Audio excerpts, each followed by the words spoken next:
Oh, it's been a heck of a weekend in Gainesville. Friday night, the Gators had a big eighth inning and then eventually walking it off. An RBI single giving the Gators a 7-6 win. And then last night, it was Kentucky answering back to knot this series up at a game apiece. It has been a fantastic, action-filled weekend. It is Mother's Day. It is brunch time. That's right, 10 a.m. start.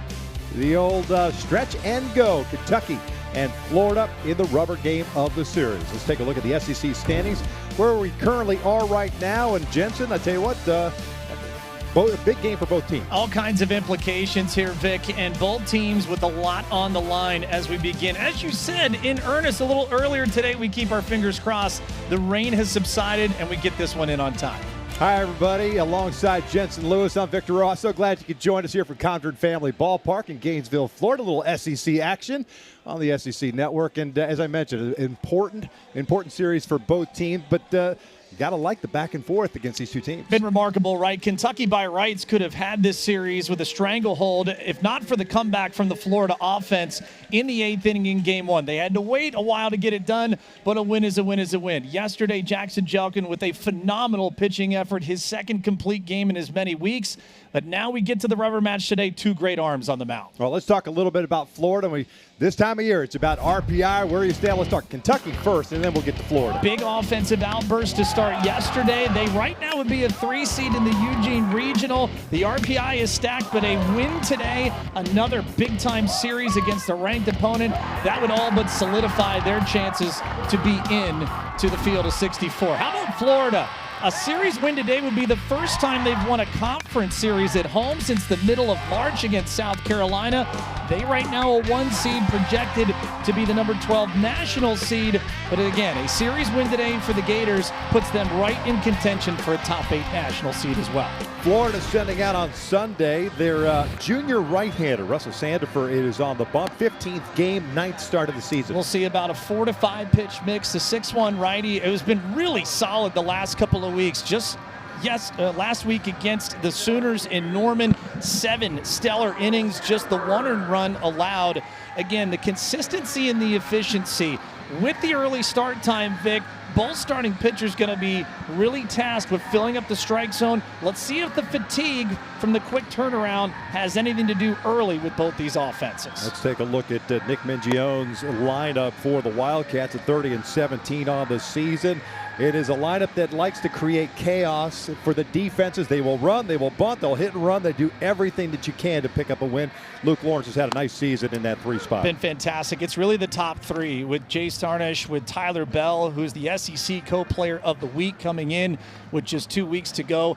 That's the engine that got them started yesterday with an early pair of runs. We'll see if they are action early again here this morning. Well, they were in a long rain delay yesterday. Finally got that game in. A lot of folks left Concord Family Ballpark late, but the old show and go in college baseball. Get here, stretch, and let's go. No BP, no nothing. If anything, I think these guys are ready to not have to wait around. Let's strap it on. Let's get ready to rock. All kinds of implications here for both clubs here in the rubber match. And it's good to see the sun is out. Finally. Typical Florida weather. Got clouds around, some storms possibly popping up a little bit later on, but that is a cut and paste answer to pretty much every day in Florida when it comes to summertime. So we're just about ready for the first pitch on this Sunday. So glad you could join us. And the first one from Sandifer is cut on and bounce back up the middle. And Kentucky strikes first with a leadoff single. Well, rinse, repeat. If you watched yesterday and you tuned in a little late for that first pitch start, this is exactly the way Kentucky started yesterday. Early action, wanted to be very, very much on attack and try and get the early lead. That's a great piece of hitting right from the first pitch. You're Sandifer, you're sitting there and go, man, let me breathe. Let me get the first one in. 10 a.m. 10 a.m. What is wrong with you, man? Oh, man. Tyler Bell, the shortstop, steps in, and he takes up and away. Bell 368 on the season. Sophomore has 8 doubles, 6 home runs, 26 runs batted in. They pinch the middle defensively, the Gators do. Brendan Lawson shading toward the bag at second base. Cade Curlin doing the same at second. Always a stolen base threat. Tarnish the most stolen bases here for this Wildcat offense. 25 and 27 headed into this morning. He went around with the off-speed pitch. He'll change up. 1 ball, 1 strike. Yeah, Kentucky with 112 stolen bases on the season.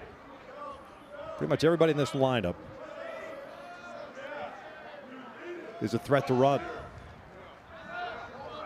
Outfield straight around. Big lead over at first base, and they check in on high throw. Nice play over there by Stripling. Can already feel kind of a concerted effort, and the first time around the order for both these starting pitchers will tell us a lot about the quick turnaround. Both teams leaving the ballpark shortly after midnight last night, probably back here around 6, 7 o'clock.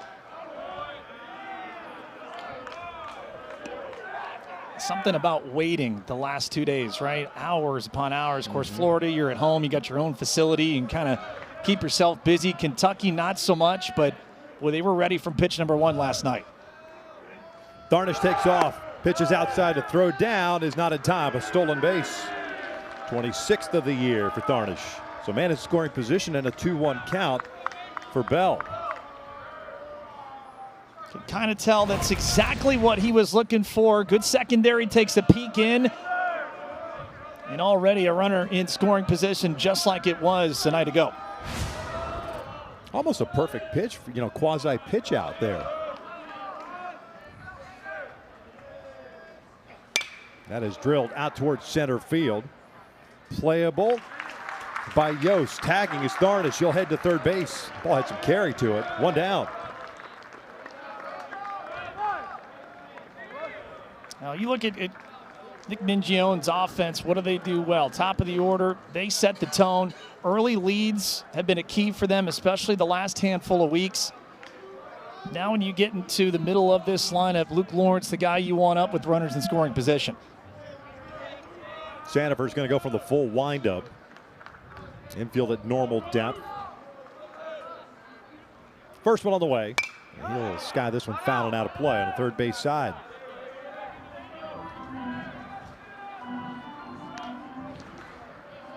And you could not have asked for a more beautiful morning. What a difference. Day. Yeah. Gorgeous day, gorgeous ballpark. Shows bunt, bunts it foul. Trying to sneak in a run in the first inning. But that is typical Wildcat baseball for Coach Mingione. And you'll see from Sandifer, especially ahead in the count, you're going to get a pretty fair amount of fastballs here. Let's see if there's an elevation eye level. Way ahead, 0-2. This one looped down the left field line. Not very deep. Sears there. He makes the catch. Tagging is Darnish. The throw to the plate is not in time. 1-0 Wildcats. Sac fly by Luke Lawrence. Now just a great fundamental baseball here from the Wildcat offense. Get him on, get him over, and get him in. And Darnish had a great jump right there. Relay was actually pretty solid, just too quick to home plate. Wildcats strike again with the first run. They did it yesterday with a pair. Already up 1-0 here. Third straight game of the season. Kentucky is, the series I should say, has scored first. Lawrence second sac fly of the year. It's Braxton Van Cleve. Has a 1-0 count.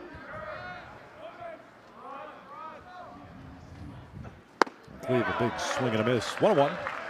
SEC Freshman of the Week, made the Baseball America National Team of the Week. He and Tyler Bell, a big part of the engine that drives the top of this Kentucky offense. This one skied on the third base side, slicing out of play. And Cleve out of Arlington, Texas. 6'3", 205. 254 on the year. 5 home runs and 19 runs batted in. I don't know about you. I think we have an early answer as to where Kentucky's alarm went off early. They have come ready. They have been on point thus far, and they are taking the attack early to Sandifer.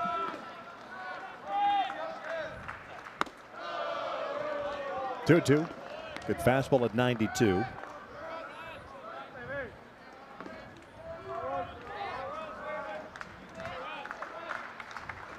This is ground ball to second base. Should do it. Curlin to Stripling. And there's out number 3, but Kentucky strikes first. We'll head to the bottom of the first. Gators coming to the plate, down 1-0.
Here in the bottom of the first inning, take a look at the guy who is on the bump for the Wildcats, now staked to a 1-0 lead. Nate Harris, the sophomore, making his 10th start of the season. First time in 3 weeks here, Vic, and again, great to see. You got a Friday night guy from last year as a freshman.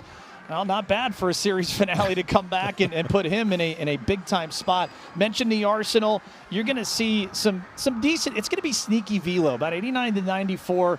But this is a calm, cool, and collected customer here. Exactly the guy, if you're a Wildcat fan, that you want on the bump in a crucial series finale. The Gators lineup, they'll be equal to the task. I'd expect to see them out in force here early this morning. It's a lineup that's got some thump in it. There's no doubt about that. It's got some swing and miss in it, but they can do some damage. And Brendan Lawson on the season has had a really nice, you talk about on-base percentage, almost at 500 on the season. And a little bit of a tweak here to Kevin O'Sullivan's lineup. Again, for Gator fans, familiar to see Kyle Jones, the hero from Friday night, not in the lineup again, second consecutive day. Is available, though, off the bench, so that'll be a key bat later in this game. So a little lineup shuffle here for Sully and crew to go after Nate Harris, the right-hander from Kentucky.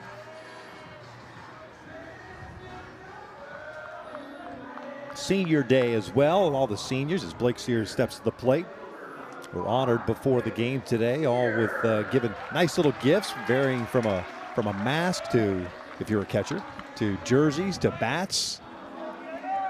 Really nice presentation. White glove presentation here in Gainesville. All class. Well done, University of Florida. Absolutely love to see it. Gators leading hitter takes a fastball in for a strike. Sear, the left fielder, hitting .329. 13 doubles, 11 home runs, and 46 runs batted in. Out of Windermere, Florida. Gets jammed, loops one toward short. There's out number 1. How good does that make you feel as a pitcher? You want quick outs, and I think that's one of the storylines as we go through today, just because of the amount of physical toll it's taken on these two clubs the last 2 days. You get multiple hour rain delays. You're playing way into the late hours of the night, a couple of early morning turnarounds here. And this one in particular, what does the body clock do for both clubs? We have an answer from Kentucky offensively. Let's see what the rebuttal is here from the Gators offense. Different for pitchers than for position players? For sure. Lawson takes a strike. Sophomore shortstop at .288 on the year.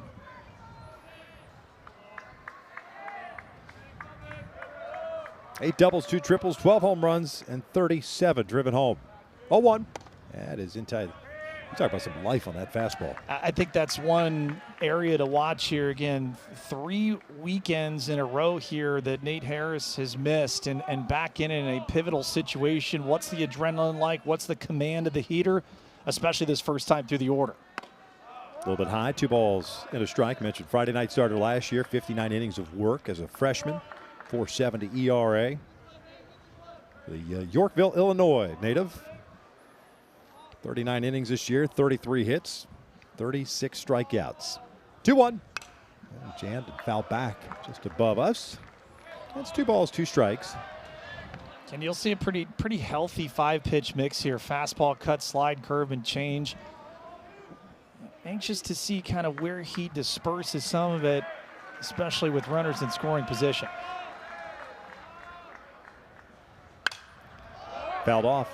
Nice to have a guy like this just coming back. Amazing, right? Going into the postseason, right? And the momentum, too. And for both sides, I mean, I think if you look at the pitching, and particularly what Jackson Jelton did yesterday, we'll talk about that coming up later, but you've got some frontline starting pitching. You've got some depth here, and both those clubs have enjoyed the fruits of that labor.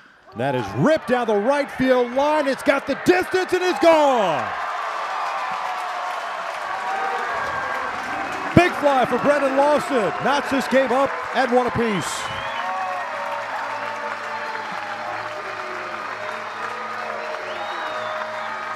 Well, a big rebuttal from the Gator offense and loud noises here this morning into the right field berm.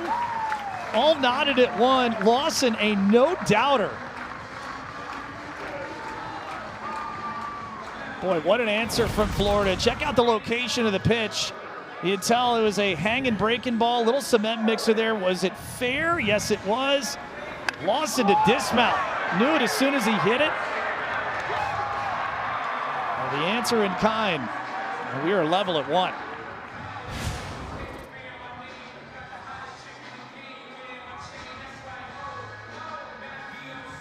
There's a baseball down on the warning track, and that's the little bit of a delay here.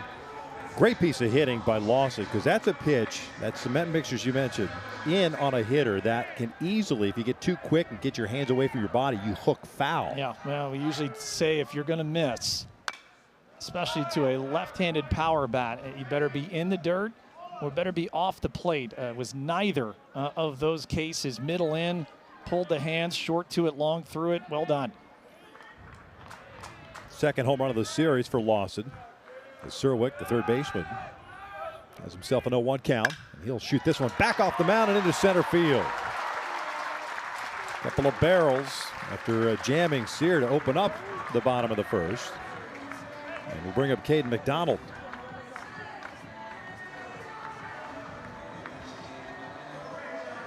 Already an early indicator here from Nate Harris, I'm sure. And again, just to reiterate how important this game is for both sides. A series win for Kentucky, it really cements their place into a regional berth.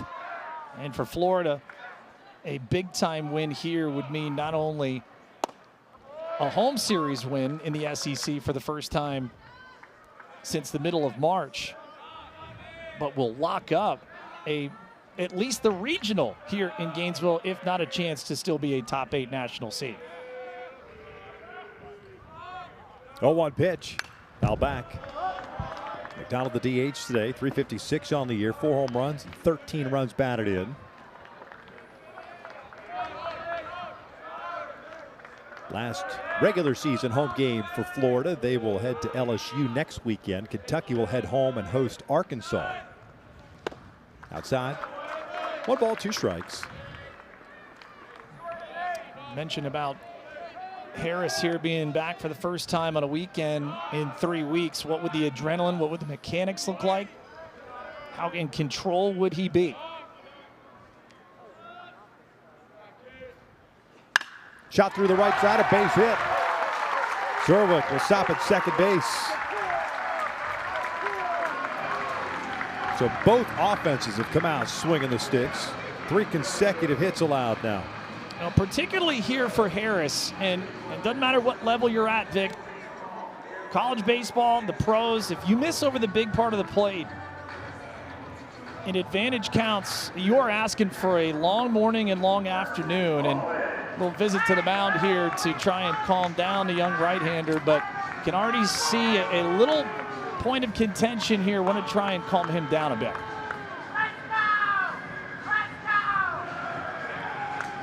Nothing going on in the bullpen. Of course, there's 13, 14 pitches into this start. You trust him. You know what he was capable of doing last year and what he's capable of doing this year.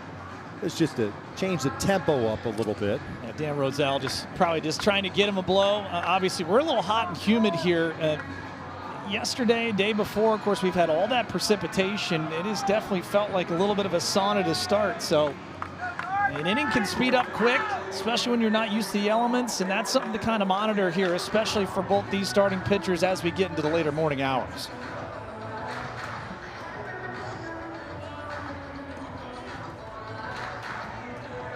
2 on with 1 out. 1-1 game here at the bottom of the first. Carson Bowen, the senior catcher, steps in. .262 hitter on the season. He takes a little bit low. 10 doubles, 5 home runs, 26 runs batted in for the Anaheim Hills native. Started his career at TCU.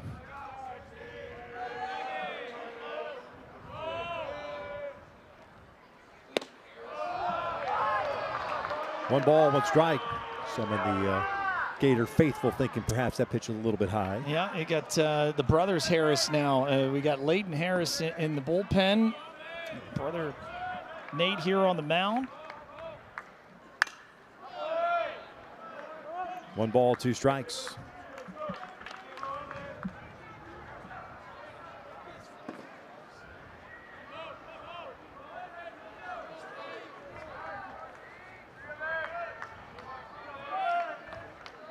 Zerwick at second base, McDonald at first. Bowen shoots one out toward right center field. It's got a chance to get down. It does. Zerwick will score. McDonald, a little bit of a late start from first, only gets to third base. It's an RBI double, 2-1 Florida. Wow.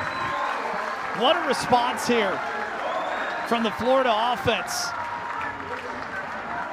4 hitters in. You've seen 4 big-time mistakes.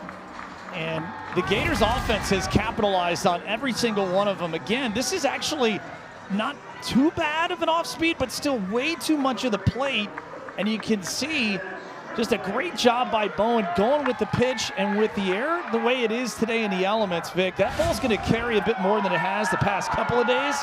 And this may be it for Harris. Yep. Surprised? A little bit.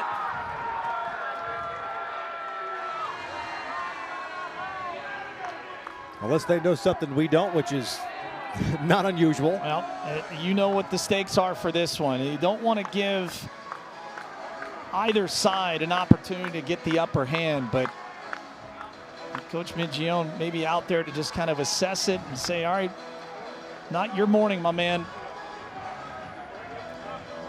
Change things around too, going with a lefty as opposed to a right-hander. Florida with a couple of runs, looking for more. They're on top here in the first.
Sophomore at Lexington, Kentucky takes over on the bump for his brother Nate, who lasted just a third of an inning and departs. Nate does anyway, with property at second and third base. So it'll be up to Leighton to pick that up. 19th appearance of the season. That has not been good in the SEC for Leighton Harris. An ERA over 10. You're going to see a high 80s, low 90s fastball. A little mix in of that cut, slurve, and changeup. But it's going to be predominantly the fastball and the slider. And right into the fire here this morning for the left-hander. I think you're already seeing chips to the middle here, considering what's at stake here today. And again, it bears repeating how important this series not only is for both teams, but if you look at Kentucky and understand what's happened around the SEC, Vic, this weekend. Tennessee taking the first two from Texas, so massive because of the head-to-head issues with Kentucky and Tennessee, and looking at the total conference wins.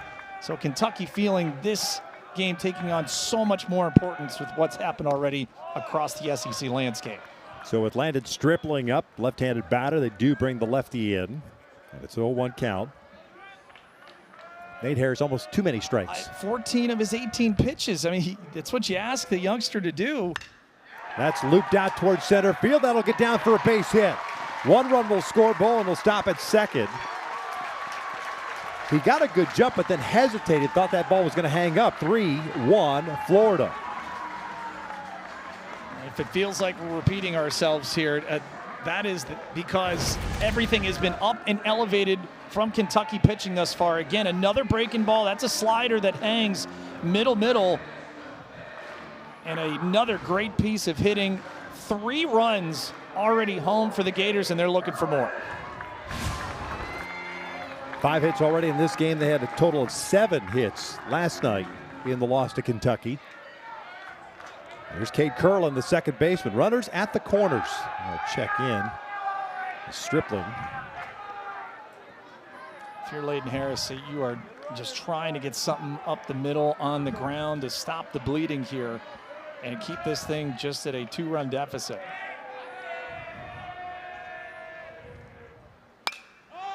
This one looped foul and out of play on the first base side. Florida doesn't run a whole lot. Just 42 bags on the season. Curlin, a junior out of Tampa. 255 hitter this year. 6 doubles, 3 home runs, 18 runs batted in.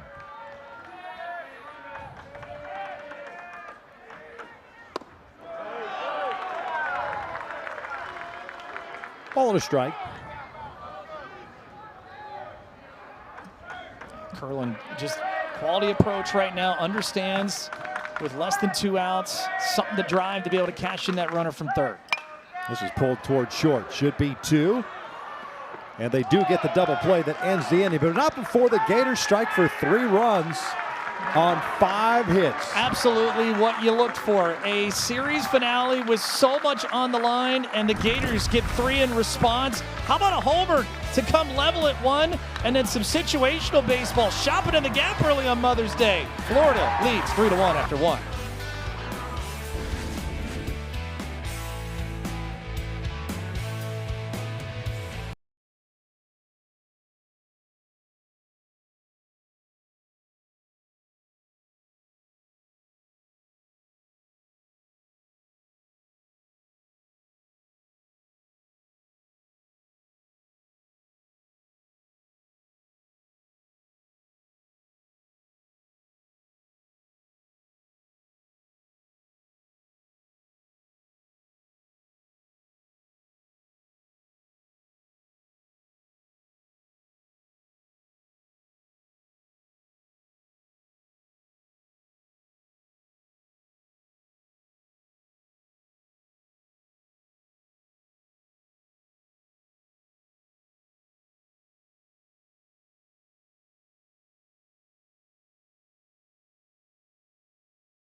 Action on Mother's Day, 3-1. Florida leads as we start the second inning.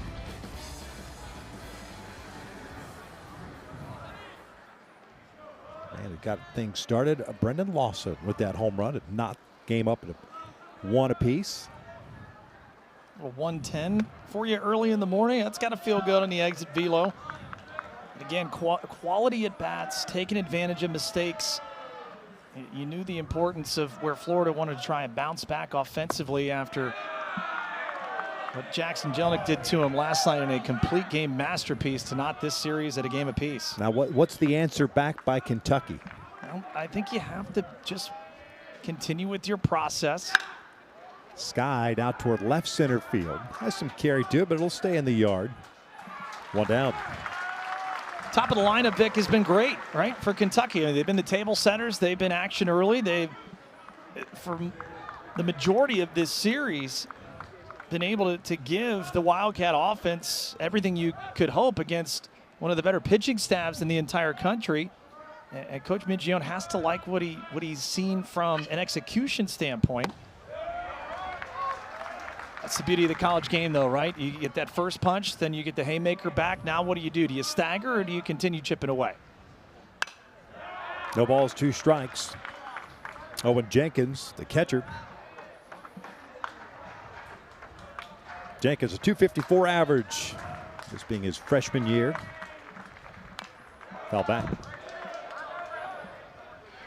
Yeah, they're dealing with a tough customer in Russell Sandifer. You mentioned off the top, last 2 outings have been really solid, very consistent strike thrower. That is hooked out toward left field. Blake Sear has to, for a moment, thought he was just going to have to stand right there and make the catch, but takes a step back, 2 down. And as a pitcher, this is that inning, too, the shutdown inning, right? Your offense has given you a lot of momentum, especially here at home. Your job, go out there, fill up the strike zone, try and get some weak contact in 3 pitches or fewer, get your boys back in the dugout, get to the bat rack. Especially after starting the inning, going 2-0 to the first batter. Then you get 2 quick fly ball outs after that. Caden Cloud, the third baseman. .231 hitter for the freshman this year. Native of Nixon, Missouri.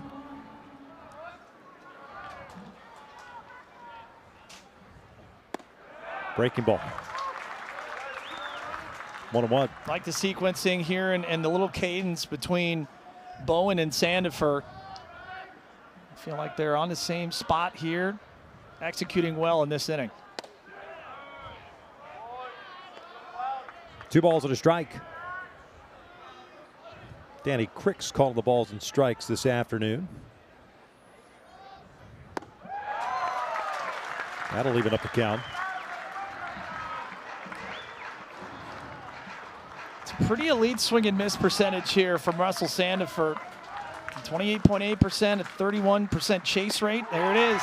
Oh, the old sword. Tell you what, Gators are feeling good. Nice little shutdown inning for Sandifer, 3-run Florida.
Oh, the series finale between Kentucky and Florida. Florida's won 6 of the last series against Kentucky and 15 of the last 22 going back to last year.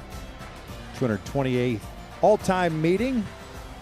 I mentioned the 6 of 7. Good old concourse here at Condren Family Ballpark. Gainesville, Florida, rubber match of this series. Florida took game one. Kentucky answered back last night. We got a new pitcher on the mound for the Wildcats. Connor Madison takes over. Junior out of Goodyear, Arizona.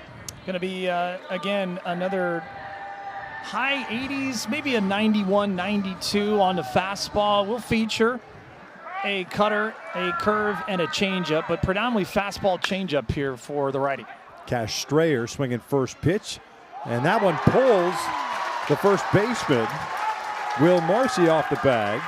And what should have been one pitch, one out, instead, leadoff man reaches on the error. Boy, nothing you could have asked more for as a reliever coming in. Get your first pitch in there. And it just looked mechanically, had to step back, but had plenty of time to reset the feet.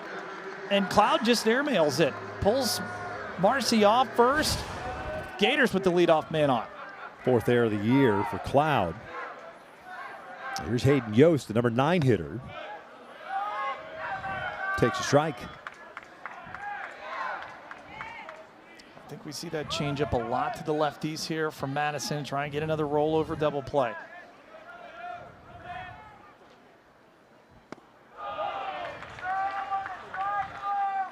One ball, one strike.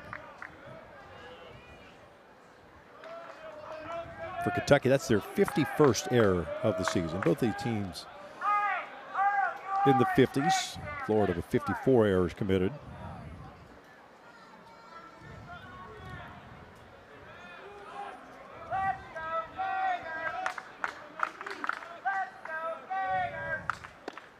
Four of those errors have come in this series for Kentucky. You mentioned the series history. I think back to Friday, once we finally got underway.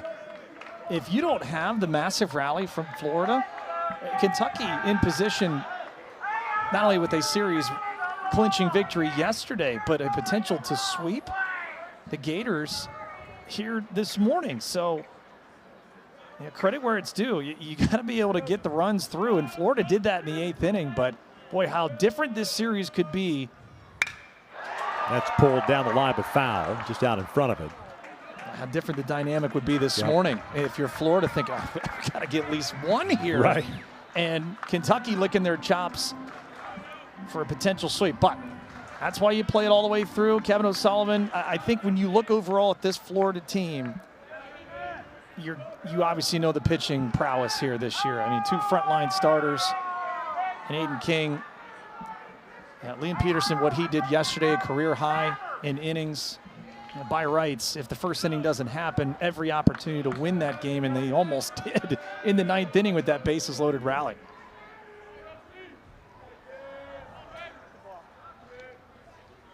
Off speed, tap foul.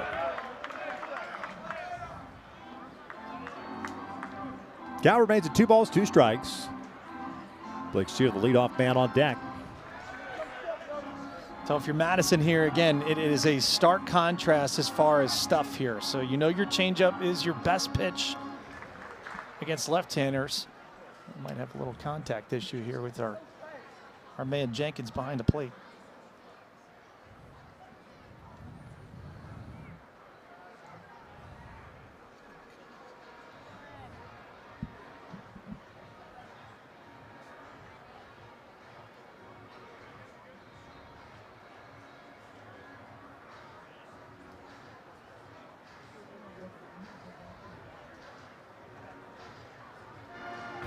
Wonder if it happened on the swing. Yeah, it might have. Let's see if he gets a little reverb right there. Well, it might have been just some piece of dirt that kind of spiked up there after the ball was fouled off. Looks like he's good to go.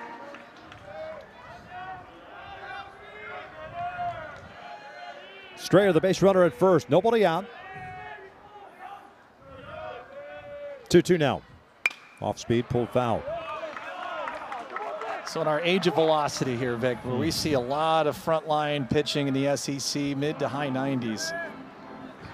Here comes old Connor Madison. We're just going to drop the old mid-70s changeup combo on you, try and lull you to sleep a little bit, still trying to get that double play ground ball.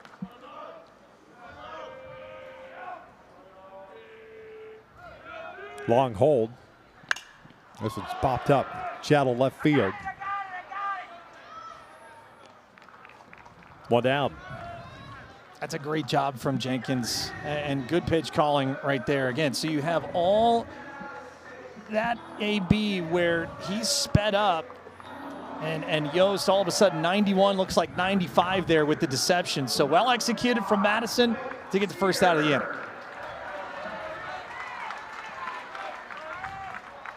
Sear hit a soft little liner to short his first inning at bat, so he's 0 for 1.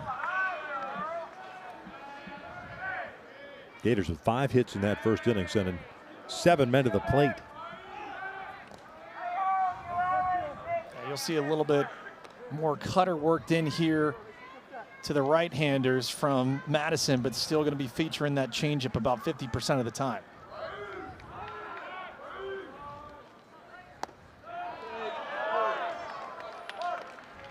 Drops it in there, 1-1. Good arm speed, right? And for you young kids watching here this morning, you don't have to throw 95 to be effective. You maintain fastball arm speed with a really good changeup. You know, that grip can work for you, and especially for an offense that's hyperactive right now and aggressive like Florida is, it can work to your advantage.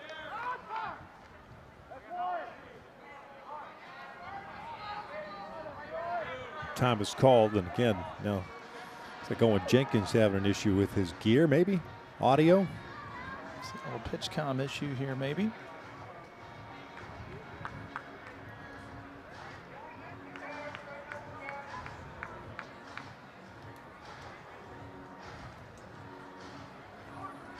There's Sully, three-time SEC Coach of the Year. I hate to admit this as a Vanderbilt alum, but the Gators may be taking the mantle here as far as consecutive appearances in regionals. The way it's going right now, it's looking like Vanderbilt's consecutive streak of 18 might come to an end. A wild weekend in Columbia, Missouri, the fog game. That's insane, wasn't it? Absolutely ridiculous. That is pulled foul. Count remains at a ball and 2 strikes. I know people ask you, we were coming in and watching not only yesterday through the rain delay, but you can understand why Florida and Kentucky did not want to have to play a doubleheader, particularly in Florida's case. It's a short week. They got to go to Baton Rouge on Thursday. Sear fouls it off. And you don't want to have Aiden King lose a day of rest, if you will. If that doubleheader had to have been played yesterday, who knows? If you get it in, because Mother Nature was having none of it for a while, but then it also has implications not only for next week, but in Hoover as well. 2 balls, 2 strikes. So as a Vandy guy, was it a double or a home run? It's a homer. Shocker. You can't convince me otherwise. How we you know? had the Vanderbilt engineering department on it. They did the physics. Oh, that's beautiful.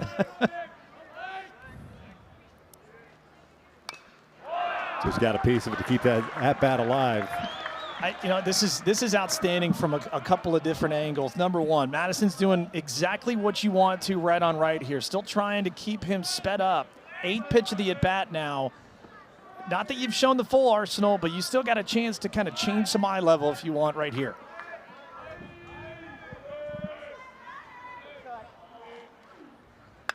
Jams him, loops one out towards shallow left field, and that'll fall in for a base hit. You make a great pitch right where you wanted it, and the hitter takes advantage. He changed the eye level, maybe not the way that he anticipated, and that's just a better piece of hitting, as you alluded to. So you execute, you don't get rewarded for it, and now you're staring down the barrel of Brendan Lawson, who all he did was just hit an absolute laser beam to tie this one up in the first. 2 all with 1 out. Lawson's home run, 13th of the year. 2nd home run of the series, and now 4 for 9 this weekend. Also chipped in a double.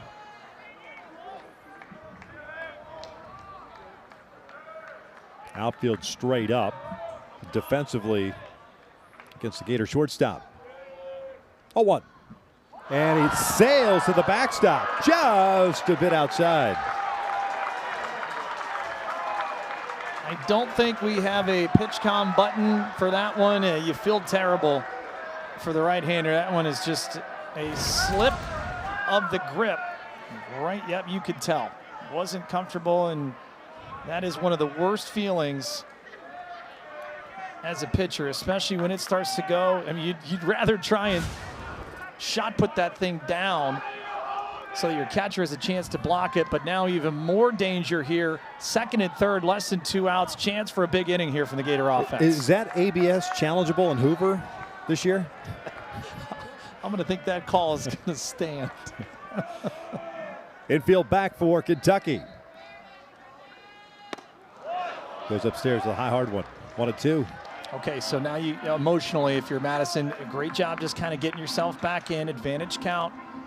If I'm him, after you had the elevated fastball, you can go back to the changeup because now you're forcing Lawson to have to cover north and south as he gets his specs there cleaned off a little bit. And if he can see the way he did in the first inning, maybe this happens. Hanging breaking ball, thank you very much.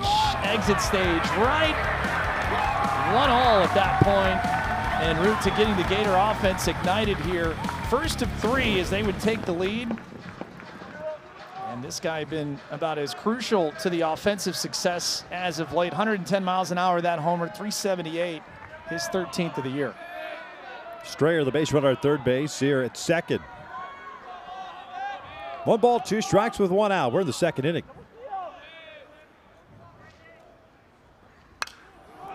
Foul back.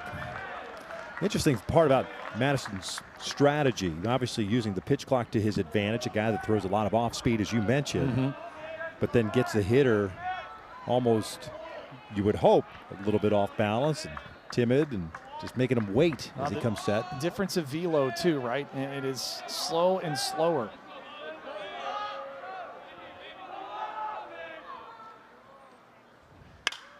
Lifted foul. This one's finding its way onto the berm.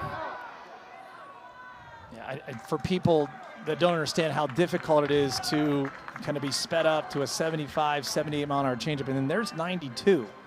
Now, the effectiveness of that differential is because the deception makes 92 look like 95, 96. So you can see why Lawson a bit late on it. He knows he's got to respect the changeup, but he's got to be ready for the heater as well.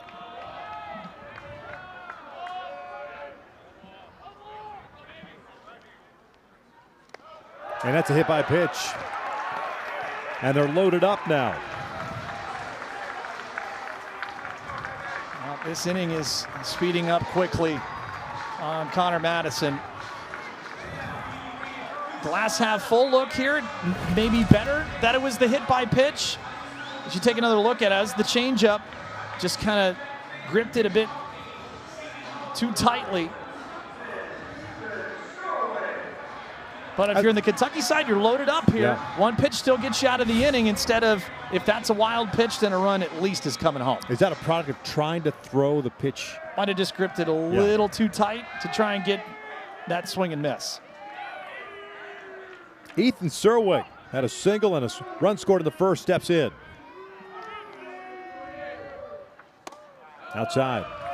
Serwick 5 for 11 this year with the bases loaded. And if you're Serwick, this is one pitch, one spot. Already ahead in the count. I think you can eliminate the changeup here and just look dead red.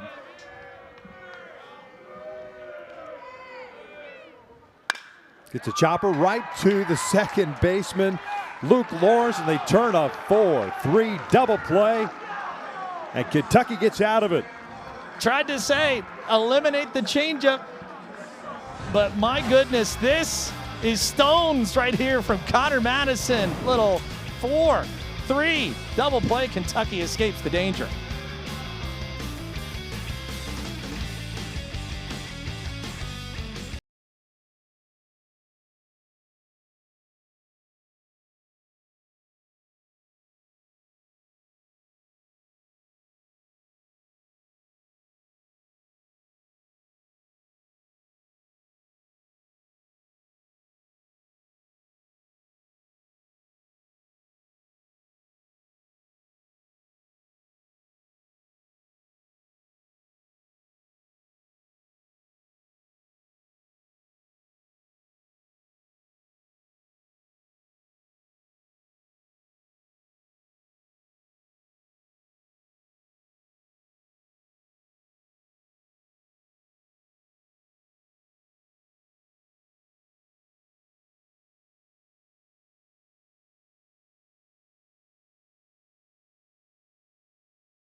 Gainesville, University of Florida, hosting Kentucky.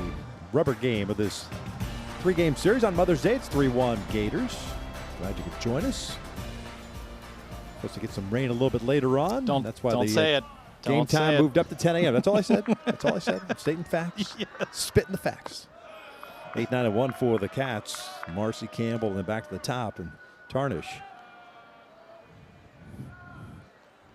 1 strikeout, 1 hit allowed by Sandiford. This one's out toward left center field. Moving over is Hayden Yost. And there's out number 1. Hey, today at 3 Eastern, right here on the SEC Network, LSU takes on number 3, Georgia. Georgia's been on fire of late. All season long, but of late especially. And a share now of the SEC regular season title. It's going to be a big-time spot there in the regionals. One of the great offenses in college baseball. The question for Georgia was, would they have enough pitching? Such a monster transfer portal year for Wes Johnson and company. They have made it stand up as the best team in the regular season thus far. Pops the bunt up, foul. No balls and a strike.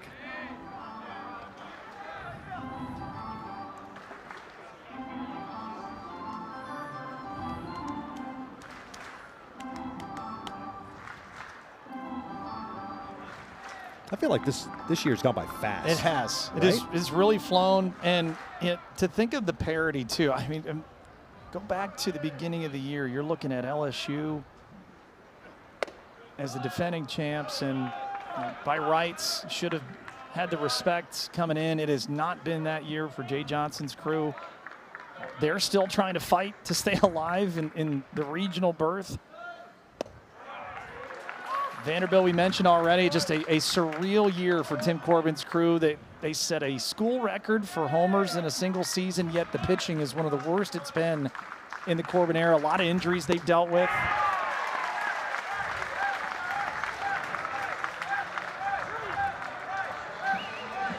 Second strikeout of the game for Sandiford. He's looked good. Again, when you got this kind of fastball and you can change eye level, you're going to have a lot of success upstairs and in the kitchen a little bit. Free air conditioning here on Sunday morning.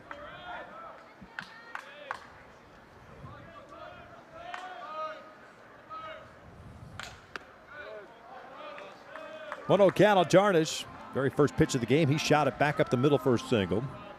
And scored on the sac fly by Luke Lawrence. Also picked up his 26th stolen base. 2 balls, no strikes. But you mentioned parity. You talk just parity across baseball in general, college baseball in general. It's amazing. Across the board, not just the SEC. How about UCLA finally loses in the Big Ten last night? Oregon, chance to win the series today. Roller down the line. That hits the bag. That's a fair ball. So Tarnish has his second hit of the game. Good luck will find you when you're rolling the right way, and that's what Tarnish has done so far in this series. Just the right bounce. Again, you're in between here as a third baseman. Everything done right by Surowick, just unlucky where that bounce hit. And Tarnish aboard for the second time today. I don't know if that Surowick comes up with it that they get Tarnish at first. Sandiford retired 8 straight prior to that. Good off speed pitch. No balls and a strike on Tyler Bell, who skied one to center in his first inning at bat.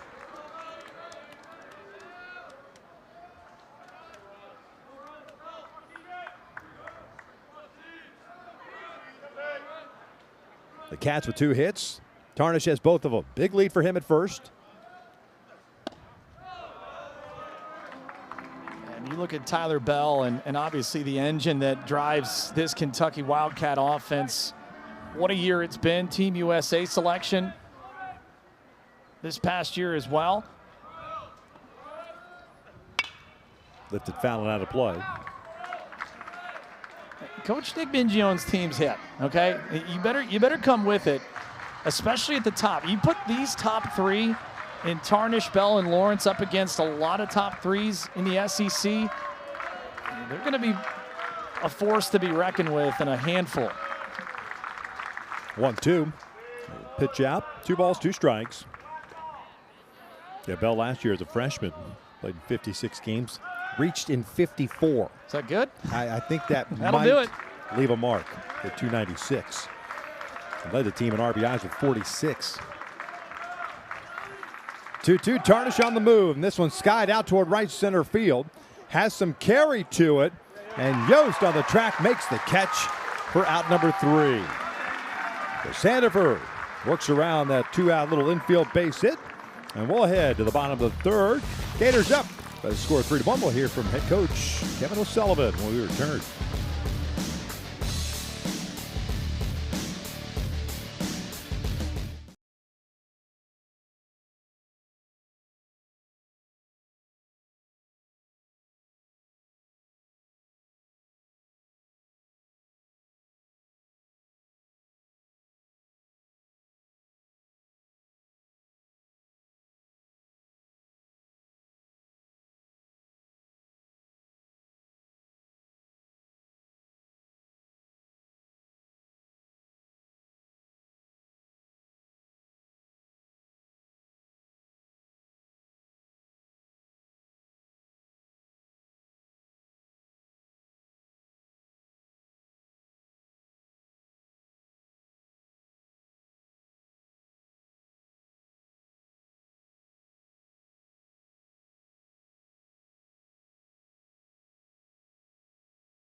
Here on the SEC Network, 3-1, Florida leading Kentucky. Kind of a must-win for both teams. It's our pleasure to welcome in Kevin O'Sullivan in his 19th season at the helm of the Gators. And, Coach, we appreciate your time and love to get your take on what you've seen out of your starter this afternoon, Russell Sandifer. Yeah, he's been good. He's been good. He's been throwing the ball to both sides of the plate. And obviously they did a nice job scoring one there in the first, but he's been in control so far. Sully, what do you do with your team here? And obviously the elements the last 2 days waiting to play, but how do you get the boys in the quick turnaround with the 10 a.m. start today? Not much. I mean, both teams got to do it. It is a little different, but, you know, the weather this time of the year can be a little bit tricky. But, you know, fortunately for us, we're going to get all 3 games in. Skip, we appreciate you. Good luck the rest of the way. Thanks, guys. You got it. Kevin O'Sullivan, head coach of the Florida Gators, 19th season. When we found out that it got moved to 10 a.m., you know, first thing I thought, I was back to the minor league days when you have the 10 a.m. first pitches for the schools that have those field trips, and those are ones you knew it was on the schedule sometimes as a minor league stop, but when it gets thrown on you like this, especially on Mother's Day, not the most ideal of circumstances. No, I was downstairs at about 6:30 this morning pouring some coffee, and there comes a family in full uniform. I'm like, youth baseball. They drew the 8. You're in the losers bracket. 8 a.m. game, huh? Never fun. Never fun. Yeah, not fun there with where Jenkins took that one. It's just nothing you can do.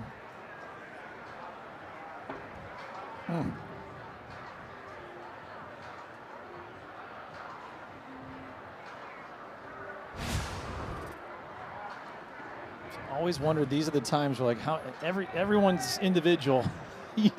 What are the questions you ask trying to keep a straight face? Like, you good? Yeah. What do you need? I used to just walk out and say, hey, do you want me to rub that for you? I usually get a laugh out of it. He's got to deal with the dirt in the eye and the contact. Yeah. A little friendly fire there. Life of a catcher. He's been good for them, a huge part. And as a freshman, to be able to handle a staff and get that respect says a lot about the young pup. 2-2. And tight, full count. McDonald with a single and a run scored in the first. Carson Bowen on deck. Madison, the third pitcher used by Coach Mingione. Leighton Harris, and now Connor. This one's bounced foul. You're hoping for a little bit of length here from Connor Madison. Again, it feels like you've quieted things down. I mentioned how big that inning-ending double play ends up as a momentum shift in Kentucky's favor. Now I'm just trying to string some zeros together for your offense to get back on the attack. This one yanked foul, heads up. It's off the net and in the hands of a youngster.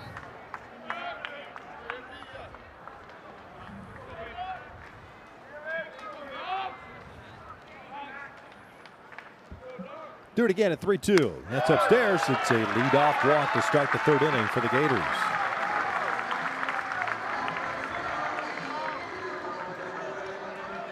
And the second annual SEC Rowing Championship is right here on the SEC Network and the ESPN app. We'll have a best of broadcast tomorrow at 7 Eastern. I got to tell you, we have a lot of respect as athletes for others that are elite in their field. I still marvel at people that do the rowing. The ice, I still don't understand how hockey people are able to do what they do. It's ridiculous. Bowen offering the bunt. 0-1 count. It is the regimen that they go through from a training perspective. Unreal. Yeah.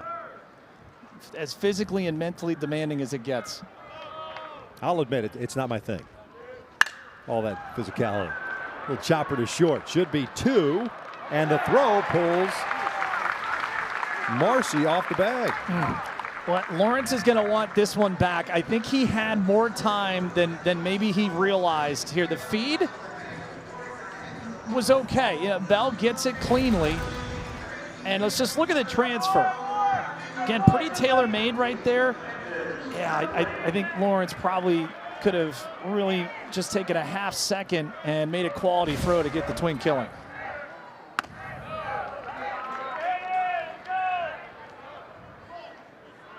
Extra outs on the road. That is not a recipe for success in the SEC. Stripling skies this one foul and out of play. 1 for 1 with an RBI single in his first plate appearance.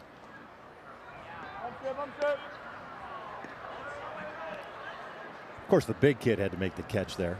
I tell you, of all the days, on Mother's Day, you take that back to Mom. Happy Mother's Day. Thanks for bringing me to the yard in the morning. He did toss the ball to the little ones, though. Well done. This one pulled over to first, off the glove of Marcy, trickles over to second base. Lawrence gets the unconventional 3-4-3 put out at first. I mean, 2 down. Are you kidding me? Oh, if you're Stripling, unlucky because you hit it on the nose. Look at the ricochet. Right man, right spot. Lawrence doing what you're supposed to do. Ball hit to the right side. That's fundamental baseball. It's a big second out. If that one trickles into the outfield, you could be looking at the corners there for Florida with 1 down. Man in scoring position now for Cade Curlin. That is in tight, almost got him. Off-speed pitch. Curlin grounded to an inning-ending double play in the first inning.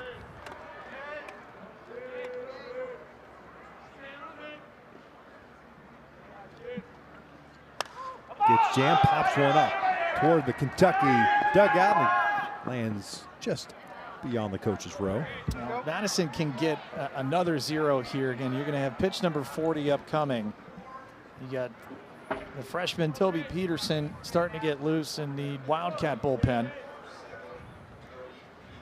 And I think if you're Coach Mingione here, job well done if Madison can get you through in what looked to be a real breakout spot for the Gators in these first handful of frames. 1 ball, 1 strike. 2-1. Madison originally at Grand Canyon University, Phoenix. If you're playing along at home, this could be his last hitter with the lefty Strayer and Yost 8-9 due up here for Florida. 2-1. Curlin pops it up. First base side. Madison calling everybody off. Pitchers are athletes, I'm telling you. Now that's how you end a frame. Well done, Connor Madison. 3-1 Gators.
best conference tournament in all of college baseball. Run straight for the breakaway. Let's get to Hoover. SEC tournament beginning May 19th, and a little bit of a wrinkle. How about this? year, huh? Yeah, Strike Zone Challenge system going to debut there in Hoover. And again, if you're familiar with how the ABS system has been implemented at the big league level, it has been a rousing success.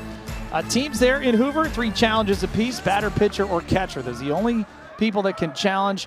If you are successful with those challenges, they'll be retained, and you get an extra one if you move into those bonus frames as well.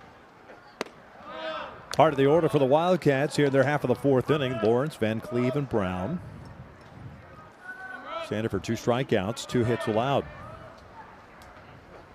That is ripped out to the alley in right center field, and that will get through and go all the way to the wall. Luke Lawrence on his way to second base. He's got himself a leadoff double, his 11th of the season.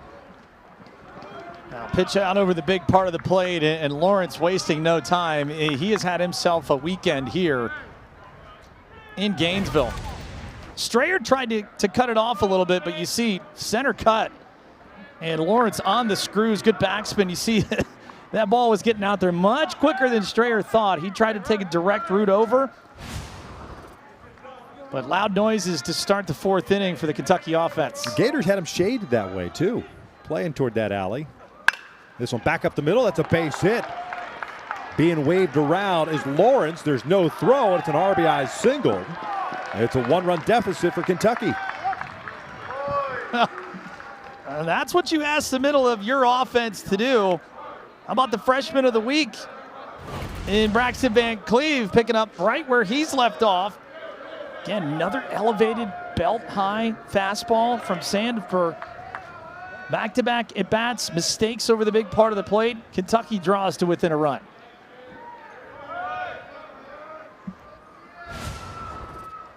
Van Cleve's got a little Hunter Pence look to him. It's a great call right there. Absolutely. 1 ball, no strikes on Hudson Brown, the DH. Lifted one out to center field. His first at-bat, he's 0 for 1. He breaks out in a Pence stance. From the left side. Oh, man. Take a motorized scooter to work. Man of the people, that Hunter Pence. Indeed. All right, if you're Sandifer here, 2 ringing at-bats to start your inning, now behind 2-0. You got to kind of slow yourself down, get back down. Good hard fastball down here to try and get it a ground ball for your middle infield. 2-0. 3 balls and no strikes.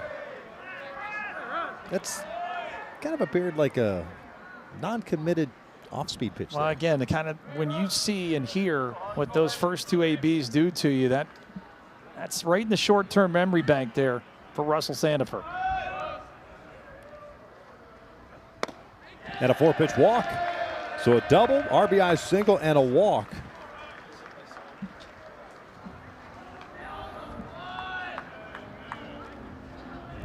Coach O'Sullivan's coming out, so you know that's not good as a pitcher. Well, again, you know, it's the first 3 hitters. It's how the inning transpires here that I'm sure Kevin O'Sullivan, catch your breath here, Russell Sandifer, but at the same time, let's go compete again. Let's stay out of the big part of the plate. And what do you like here? Just 1 pitch you're confident in. Let's get a strike, let's get ahead, and let's go to work. One of the challenges in today's college game, right, is making sure that your young pitchers don't have a letdown, right? You can feel as good as you want through 3 innings. My stuff's electric. I feel good. And all of a sudden, pow, there's a double. All of a sudden, then there's an RBI single, and you're like, oh, man, here we go. Yeah, 2 things can be true there. Number 1, second time around here for this Kentucky orders, you see now the Gator bullpen will start to stir a little bit. But the second time, when we evaluate as pitchers, be honest with yourself. Number 1, was I convicted in the pitch? Number 2, did I execute the pitch where I wanted to? If you can answer yes to both those questions, then the third is usually you tip your cap, because you know, the opposing offense is there to do their job as well. Offensive timeout for Kentucky. 2 on, nobody out. Owen Jenkins, the batter.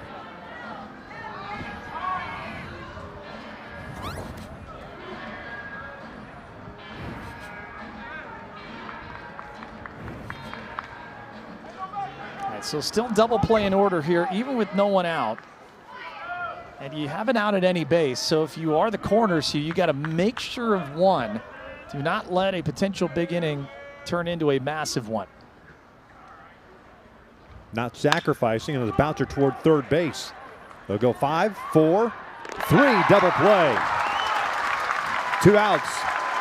Little surprised that they're not having a freshman bunt in that situation. Interesting, right? The strategy on both sides here. First of all, great visit from Kevin O'Sullivan, telling your youngster, hey, execute and we'll make the play behind you. Smart decision by Surowick to try and turn it right there. He probably wasn't going to have enough time or distance to cover to get to third and then go to first. So now Sandifer all of a sudden 1 pitch away from putting up a 0. Caden Cloud takes a strike. He struck out in the second inning.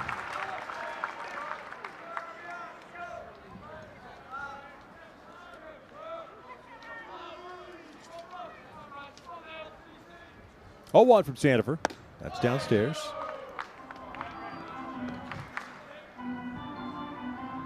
I get the idea of trying to play for the big inning, but pretty talented guy on the bump right now. Absolutely. You know.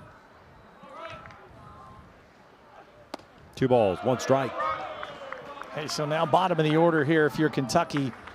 And if you're Cloud, understand how this sequence has gone. Everything's been away, away, away.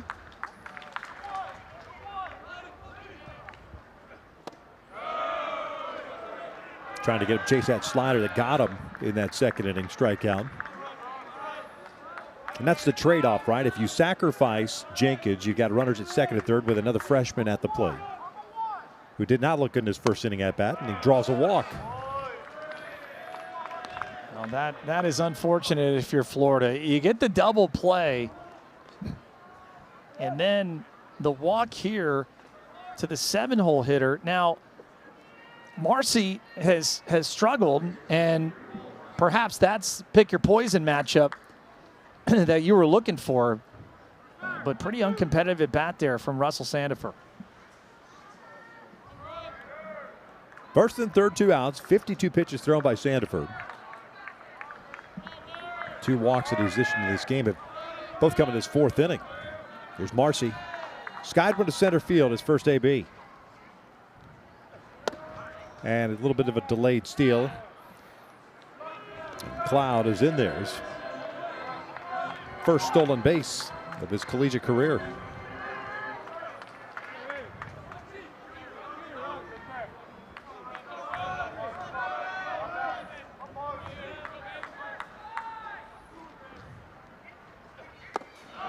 Two balls, no strikes. It might be some fatigue, but this has been quite the drop-off here in the last couple of hitters. You just kind of tell from a body language standpoint.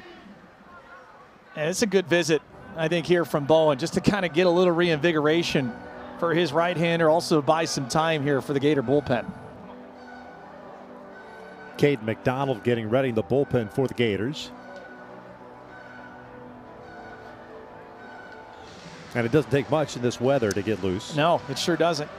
Also not going to take much here for a ground ball through the infield. You know that Coach Mingione is going to be sending Cloud at second base to try and get this lead back for Kentucky. He's still been efficient. Again, this is the most pitches in an inning thus far at 15 of his outing. 2-0 pitch. Marcy drives one out toward left center field. Hit well. This one going back to the wall and gone. A 3-run blast off the bat of Will Marcy. 5-3 Kentucky. How about a time for your second home run of the year in the biggest game so far this season? A go-ahead 3-run homer with 2 down. What a moment for Will Marcy. Oh, man, on a tee. Absolutely knew it. Put his head down. Knew he struck it well. And Kentucky, a 5-3 advantage. A 4-run fourth. 2-out walks, man. They come back to haunt. 1 ball, no strikes. Scott Campbell struck out in the third inning. Marcy now with 12 runs batted in, and Sully has seen enough. One pitch to the number 9 hitter.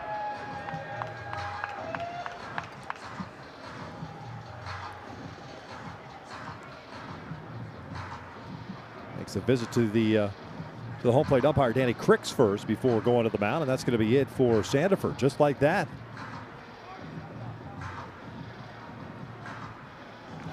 Sandefur departs in the 4th inning, seemingly in control through 3. We got ourselves a pitching change.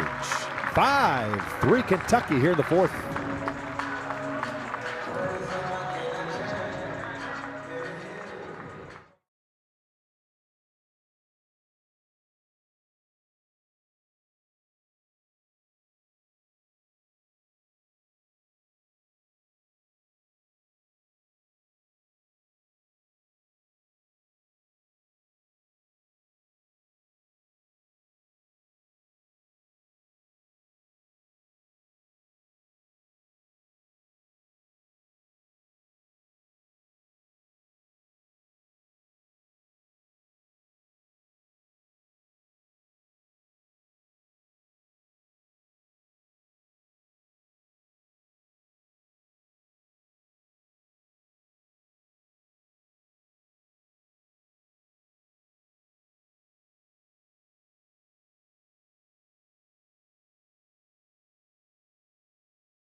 Sandefur, the starter for the Gators, cruising through 3.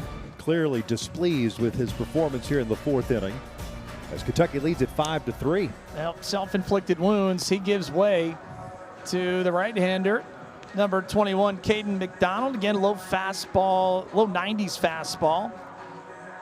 And he tasked as the 6'3", 200-pounder from Tampa to try and nip it right here, as already 4 runs home and a lead change in favor of the Wildcats. McDonald will come on and face the number 9 hitter with a 1-0 count, Scott Campbell Jr. Nobody on base. Self-inflicted wounds, man. You walk guys and you don't challenge. You set yourself up for potential danger, and Kentucky took advantage. 1 ball, 1 strike. That being said, more times than not, you get the coaching staff that calls pitches, right? They seem to be very slider heavy on the freshman Caden Cloud. He eventually worked the walk after getting a double play ball. 1 out away from getting out of the inning and up a run. How about Mr. Two-Way, Caden McDonald at Oklahoma this past week? That's a good day. That's healthy. I'm feeling pretty good about myself that day. Yeah. 2-2 now. And down goes Campbell. The strikeout finishes the inning, but not before Kentucky strikes for 4. And the capper was the Will Marcy 3-run jack. Well, it's a huge response in arguably the biggest game of the season. How about Will Marcy? Come on down. Reservations for 3. The Wildcats ahead 5-3.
Bottom of the fourth here in Gainesville. Kentucky's up 5-3 in the rubber game of the series. And Coach Mingione, head coach of the Kentucky Wildcats, kind enough to join us. And Skipper, the top of the inning played out just like you drew it up, didn't it? Yeah, I mean, our guys, I just give them a lot of credit. They're just fighting. They're fighting. We get the run in the first, and then they answer back with a 3 spot, and then we just put up a 4 spot, but I love their fight right now. I'll tell you, I love as a fellow reliever, Connor Madison, come on down. How about this relief work to stymie it and get you guys a chance to take the lead back? Yeah, our guys thrive behind him. His energy is contagious. His competitiveness, his passion. The guys love playing behind this guy. Coach, we appreciate it. Good luck to you the rest of the way. Hey, guys, before I go, I just want to wish all the mothers a special happy Mother's Day. And to my wife, Kristen, one of my greatest joys in my life is to watch the mother she is to our son and to these guys. So to the Big Blue Nation and all the moms, happy Mother's Day. Right on, brother. Appreciate you. See ya. You got it. Strayer, Yost, and Sear, 8, 9, and 1 here in the fourth inning.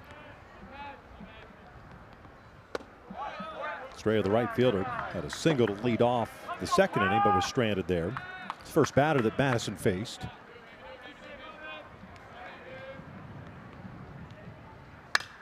Fouled off. 2 balls, 2 strikes. I give Madison a lot of credit. You kind of heard Coach Mingione. You see the reaction not only he had in the last couple innings, but the guys around him. I mean, that fuels a club. And talk about momentum swings in college baseball all the time. That one the biggest so far this weekend. Shift is on. This one punched to left field. Left it elevated. Really good piece of hitting by Cash Strayer. It's a leadoff knock.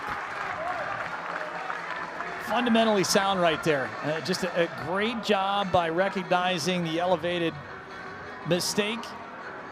Leadoff man aboard. And now if you're Florida, as you take another look at it,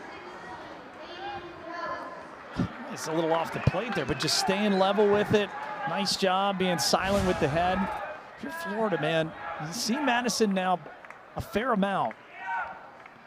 Breaking ball slips out of the hand. It's ball 1. If I'm kind of looking at a mentality here, you know the changeup is what he wants to get to. I almost would just eliminate that until I have 2 strikes. You know, unless it's hanging, you're not going to take advantage. Make him beat you with the fastball.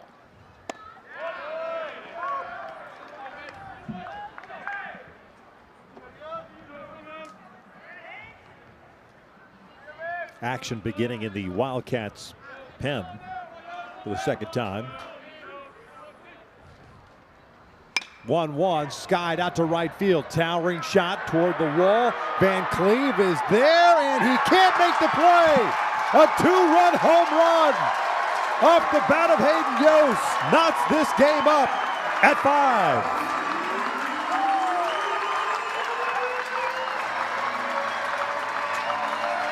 Ask and you shall receive. What a moment for Hayden Yost, the 9-hole hitter. And yet again, another game-changing home run. Cement mixer, second one from the Kentucky staff that has exited stage right. Oh man, Van Cleve was tracking it. He almost had it. A difference of a couple of inches, and we are tied again at 5. I thought he had it. I did too. I thought he had it. Oh. He made the right cadence. He saw it, how much room he had. Oh, I thought that was going to be a robbery. Ball and a strike on Blake Sear. Hayden Yost's 6th home run of the season, now with 12 runs batted in. Had a 2-homer game last Sunday. 1-2.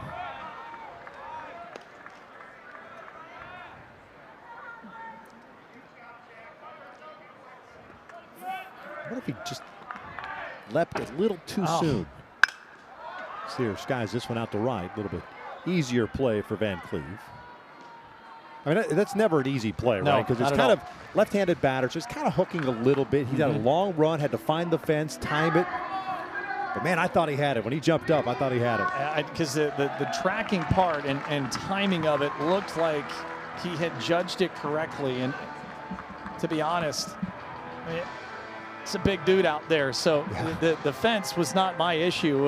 Would he have enough to be able to reach over? by mere inches. We are level again. Time is called. Coach Mingione's coming out.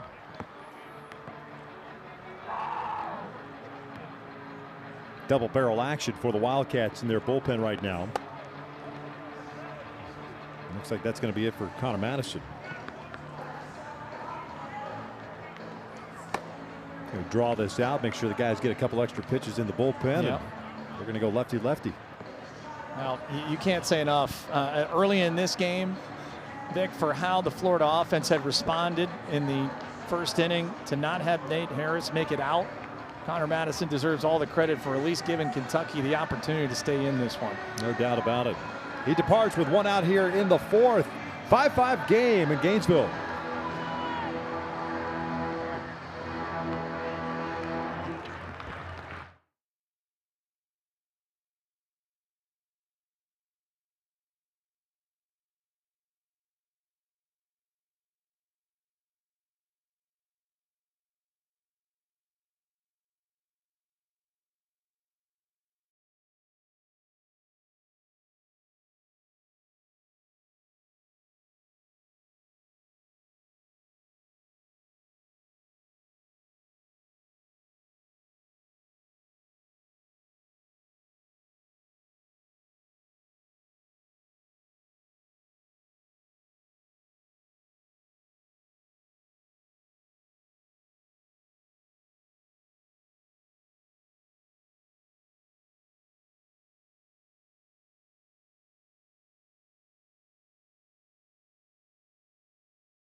Hey folks, Rally Cap returns tonight at 9 Eastern on SEC Network. Don't miss the fun. And also, don't forget that you can stream Rally Cap on the ESPN app. 5-5 game. We are in the fourth inning. A two-run home run off the bat of Hayden Yost, knotting this game up. And Vic Mingione has gone to the bullpen. Toby Peterson, the left-hander. How about just an inning of SEC play and right back into the fire, young pup, 6'2", left-hander. Again, it's going to be a high 80s, low 90s fastball, and you'll probably see predominantly the fastball and slider combination here as we get that left-handed portion underway. But boy, a tough customer he's going to have to deal with right now with Brendan Lawson. Lawson with a solo home run in the first inning. Hit by a pitch in the second. 1 for 1. 1 ball, no strikes.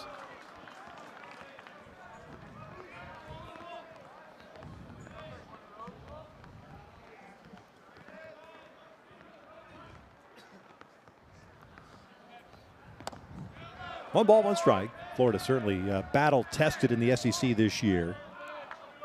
4-4 in game threes in SEC battle this year. Feels like they win a lot of the game ones, and why wouldn't you, with arguably the best starting pitcher in the SEC and Aiden King.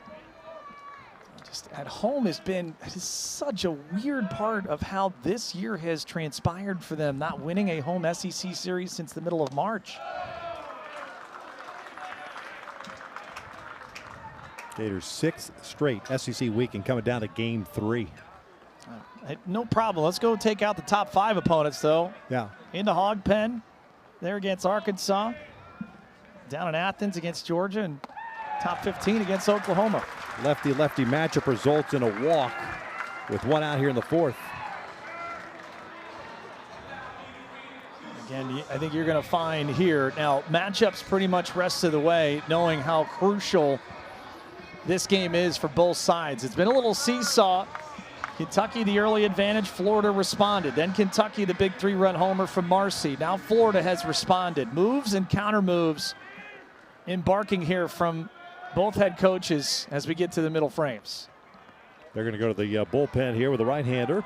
So it's a 1-batter situation. And not surprising, as you just called it.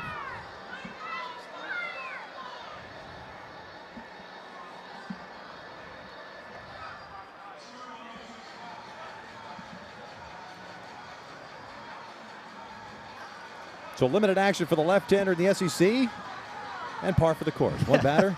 Thanks for coming.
Five game, great game.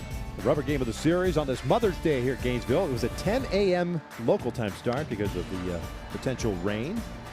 And it's played out as if it's a 10 a.m. start. Amen to that. Ira Austin, the fourth, going to get the call here with the middle of the Gator lineup. 3 consecutive righties. You'll see a little fastball slider to the righties, more of the curveball to the lefties, and a little different arm angle here for Coach McMingione.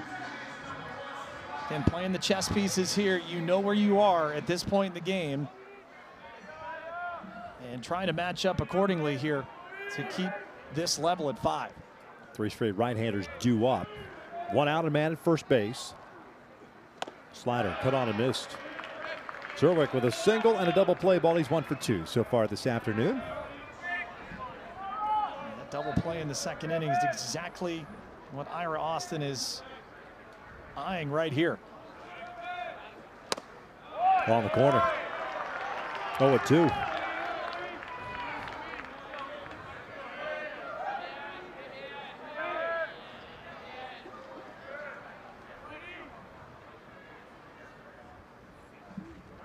Not a big lead at all for Lawson at first. Slider skied out towards center field. Hit pretty well. Tarnish moving back onto the track at the wall. He'll make the leap and the grab. 2 down. Whoa. Oh, that ball had a lot of carry. And I tell you, for a 2-strike pitch, Ira Austin dancing with danger. Off the bat, I thought Zerwick had it. But Tarnish, and again, had a little turnaround job, but feels the wall, makes a catch. Boy, is that a critical second out. Rain starting to fall here now. A little passing sun shower, we hope. We hope. Fingers crossed. These people have seen enough rain the last 2 days. Caden McDonald, the DH, a single and a walk.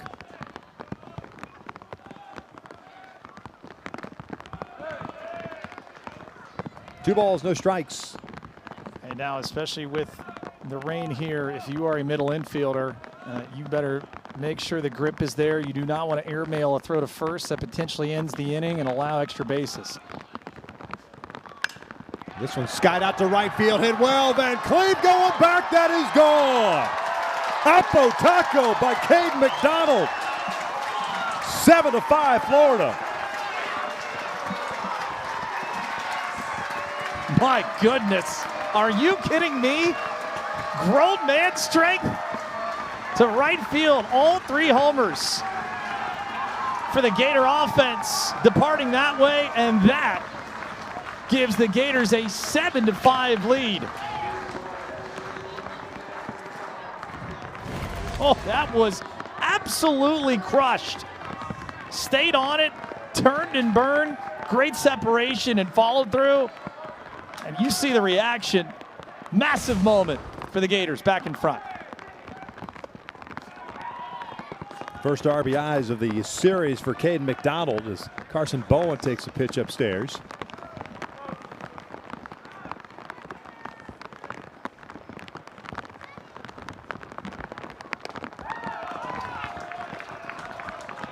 Two balls and no strikes. It's a second home run that Austin has allowed this year.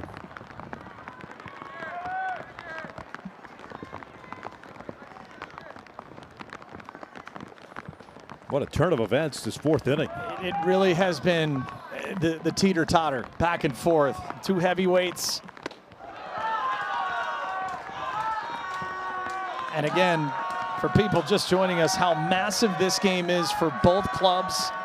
Florida, a win solidifies their first series win in the SEC since March here.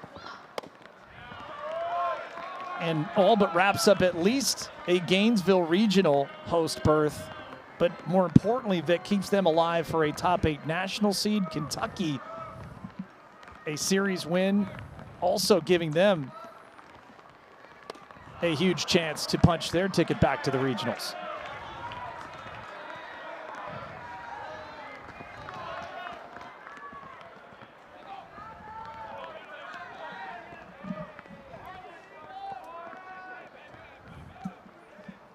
Three-two on the way. Little number back toward the mound. Austin's got it. Underhand flip, but Florida swinging the big sticks, retaking the lead here in the fourth. Well, here we go. If you like a little bit of showers in Florida, the rain has come down for the Gator offense. Two huge bombs, all to right field. 7-5, Florida leads it, headed to the top of the fifth.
Baseball teams holding their breath for a chance to dogpile in America's heartland.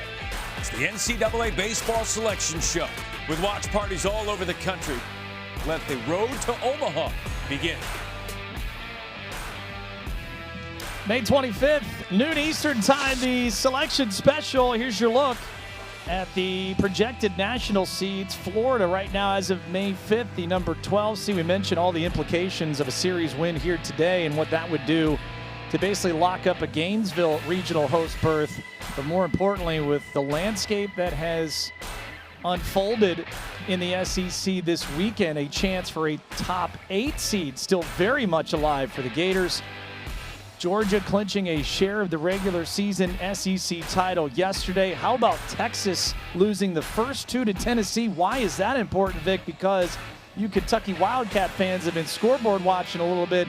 Because of where we are as far as SEC wins, everyone means so much. You get to that 14 threshold, Vic, you pretty much guarantee yourself a chance into the regionals.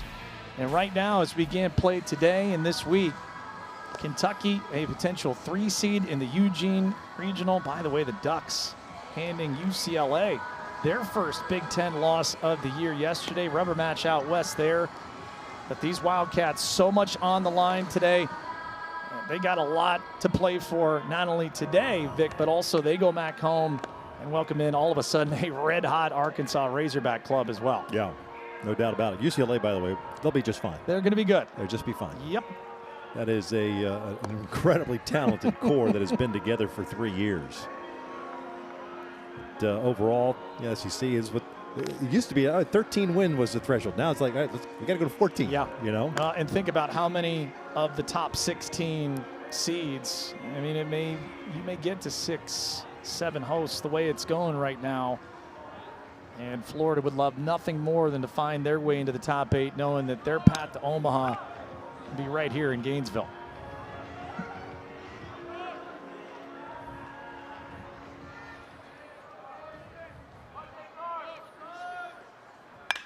Top of the order, and that's off the glove of the third baseman, Serwick. It trickles out into left field.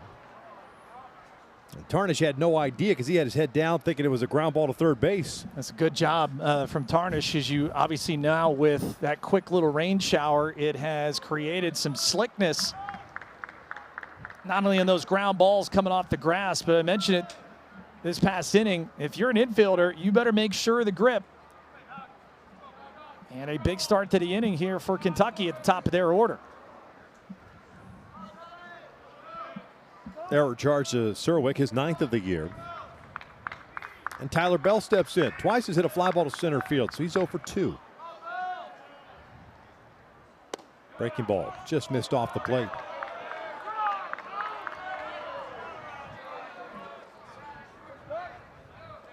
If you're Caden McDonald, again, unfortunate way to start. Pick your infield up, try and get another ground ball right here. That is lined out to center field, has some topspin on it. Nice play and centered by Hayden Yost, 1 out. Oh, wow. Hayden Yost, that is a much tougher play than how Yost made it look. Again, this is, as you said, knuckled. We saw it perfectly right here behind home plate. You could tell just a little bit of the stutter there to try and gauge the velocity and the vector, but huge first out right there by Yost. Tarnish still at first. Here's Luke Lawrence. Sack fly in the first. Double with a run scored in the 4th inning. He got the party started for Kentucky in that 4th inning, only to see the Gators answer with 4 of their own in the bottom of the 4th.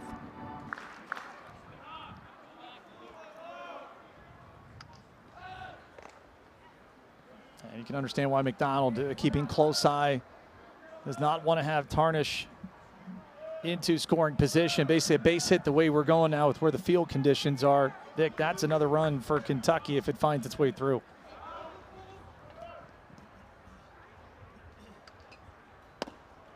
Tarnish faking as if he was running from first base. 0-1 count on Lawrence. Tell you, the quality of the at-bats of the top 3 in this Kentucky lineup this weekend has been outstanding.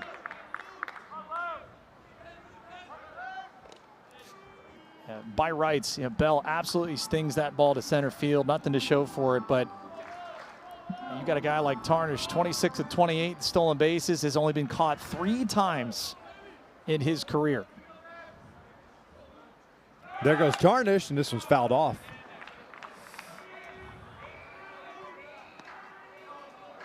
If Lawrence is a right-handed hitter there, I wonder if he holds. Tarnish had an outstanding jump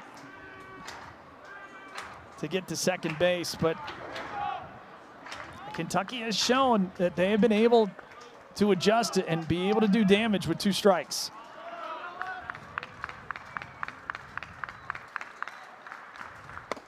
Swing and a miss.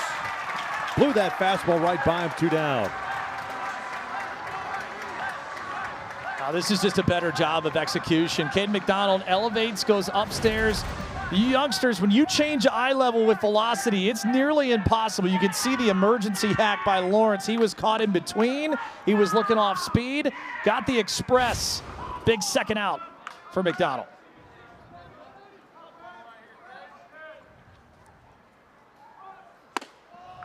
Pitch out. Like Tarnish maybe slipped a little bit at first base.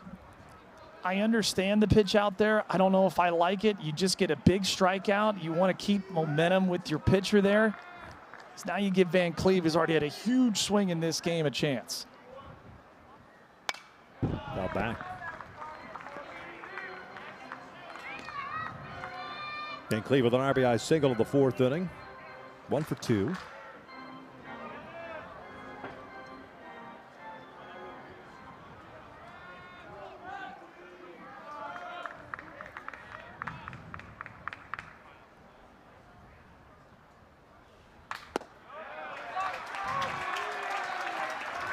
One ball, 2 strikes. Still got all the weapons available right here. Again, you look at what McDonald likes to do. Gets lefties. Still a chance for that breaking ball, but his fastball's been really good. Let's see how they execute.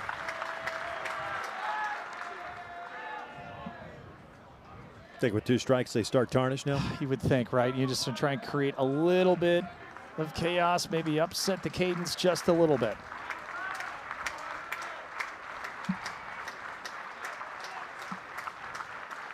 There he goes. Pitch upstairs, a throw down to second. A good one. Did they get him? They did. Tarnish gunned down, and he wants an appeal. Coach Mingione is going to challenge it. Kentucky is challenging the ruling of out at second base. The previous play is under review. All right, when you think about where we are, does he lose contact with the bag?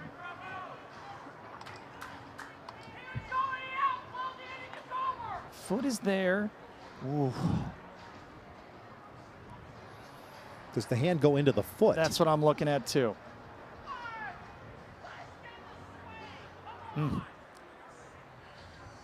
That is going to be really close. Call on the field is out though. So will there be enough evidence to overturn?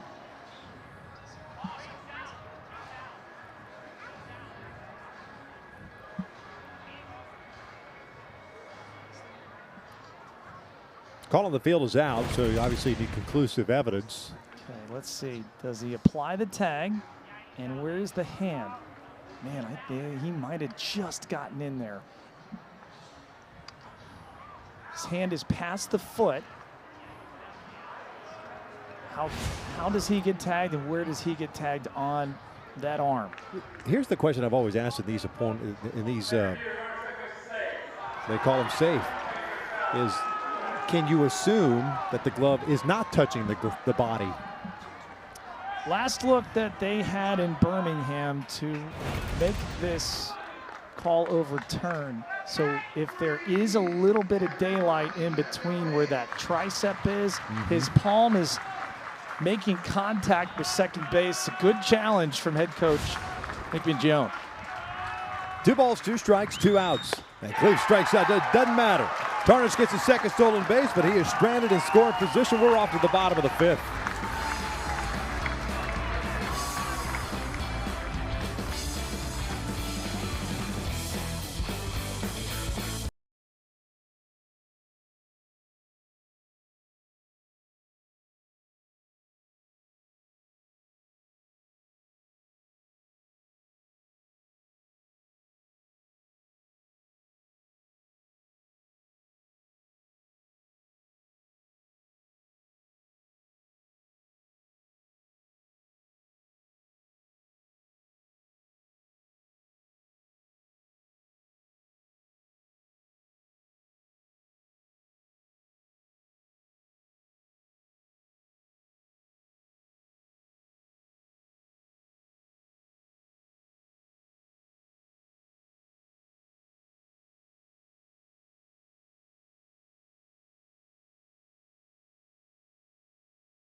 Bottom of the fifth here in Gainesville, 7-5, rubber game of the series. Gators took game one on Friday night, walk-off fashion. Kentucky answered back yesterday. And we've got a Rock'em Sock'em matchup here on Mother's Day for the rubber game. Jackson Soucy, the senior left-hander, big boy, 6'5", north of the border, Cambridge, Ontario. You're going to see a low to mid-90s fastball. ERA looks really good, but the SEC appearances have left a little bit to be desired. 11 games, 5 1/3, a 6.75 ERA. Again, tasked with trying to get the left-handers here 3 of the next 4 in Kevin O'Sullivan's Florida Gator lineup of the left-handed variety. So Coach Mingione there in Kentucky, I mean, it is matchup central here in the middle frames in Gainesville. 6th pitcher of the game for Kentucky. Shows you how important this game is for both teams. Stripling, Curlin, Strayer, 6, 7, and 8 for the Gators in their half of the fifth. 7-5 Florida. Stripling 1 for 2. He was single back in the first inning. Picked up an RBI's 11th of the year. Yes, I see a lot of fastballs and curveballs here to the left-handed hitters from Soucy. Big down angle, physical presence there on the mound. Looped out toward shallow left field. Campbell comes in, makes the grab, 1 down.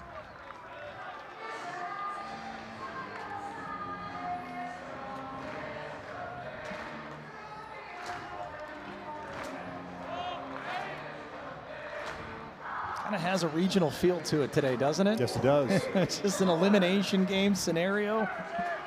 And both these teams with aspirations to play well into the postseason. Curlin hitless thus far, and he'll shoot this one into center field. Hanging breaking ball. 1 out knock, 10th hit of the game for Florida.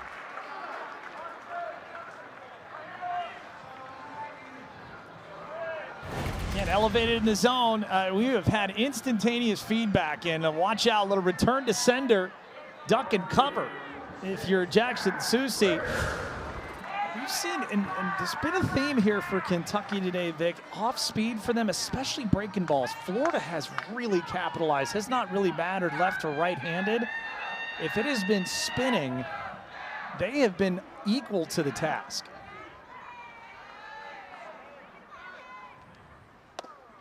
No balls and a strike on Cash Strayer. Multi-hit game for him. 2 singles and a run scored.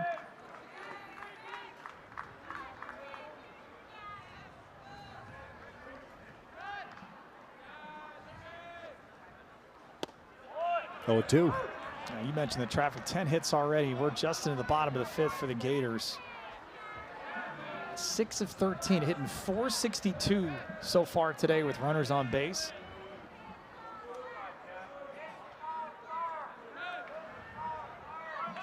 Three infielders on the right side. And the 0-2 grounded to the right side.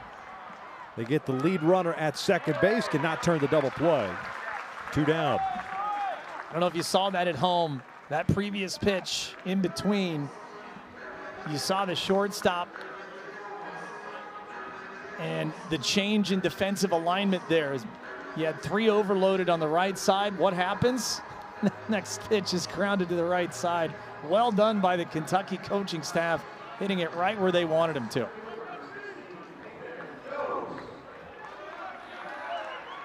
I always love giving the credit to the pitcher because he executed the pitch where he needed to. Absolutely. Right? On the corner. I have a love-hate relationship with the shift from my big league days. I bet. It would have worked if you just hit your spot. If you would have just left him where he was, I would have been fine. Always a counter argument every time. 0-1. Off the plate. 1 ball, 1 strike. Yost. 2-run home run in that 4th inning. Oh, and I mean, as big of a swing for him so far this year. Again, the numbers aren't going to say how impactful he's been, but that may be his biggest swing of 2026. Fouled off the glove. Let's go back to that 4th inning blast. 6th of the year. Yeah, we talk about taking advantage of mistakes. Another cement mixer right here that Connor Madison left, and we thought Van Cleve had it timed perfectly. A matter of inches, the difference there. 97 miles an hour, but the distance, the key there out of the outstretched glove of Van Cleve.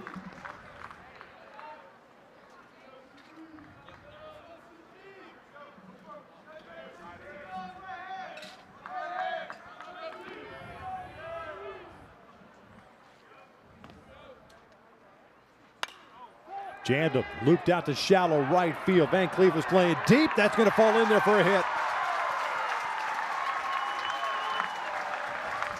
So runners at the corners, the top of the order coming up. All right, good execution here, and just one of those situations where you've seen the ball travel big time here, so you understand why the outfield, especially in right, with what Yost did in his previous at-bat, where you played him a little bit deeper. Again, when you see the full swing, especially as an outfielder like that, it might just be enough of a pause, but you're right, Vic. Plenty of distance there that Van Cleve needed to cover. No way he was getting to that. Runners at the corners now with 2 down. Lawrence did everything he could. He sure did. He had a long way to go and was pretty close. Blake's here, 1 for 3. Looped a single to shallow left, his second at bat, and that ball hit him. Just grazed his elbow guard, and they're loaded up for Brendan Lawson. You got action in the Kentucky bullpen. Righty Jack Bennett, the senior.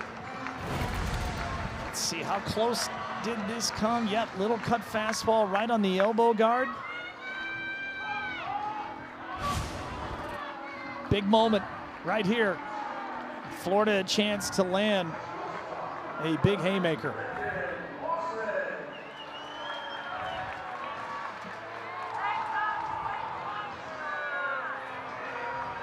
It's going to bring Dan Roselle, pitching coach, to the mound, and why not? Critical moment here. Want to make sure everyone on the same page. Get a review of the scouting report. Lawson already the home run in the first today. Hit by pitch in the second, walk in the fourth. Vic, what I'm fascinated by here is you have a good velocity on the fastball. What happened when you tried to throw spin? Lawson absolutely torched it. Do they try a different strategy here? No room for error, though, with the bases loaded. So probably the conversation, hey, what do you feel most confident in? What do you think you can execute right here? And then we'll react from there.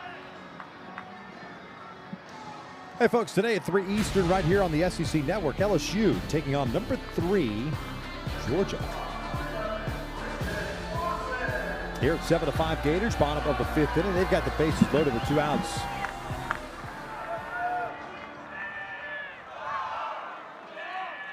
Lawson with a home run in the first. Hit by pitch into second. Walked in the 4th. That's down and away. Gator shortstop has scored 2 of the Gators' 7 runs in this game.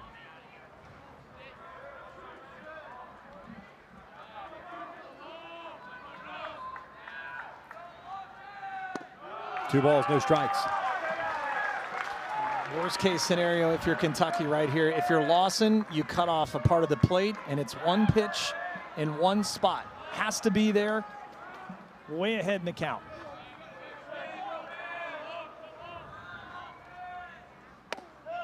Two and one. That's a gutsy call. I mean, the Stones to call it, and then even better execution to get back into the count.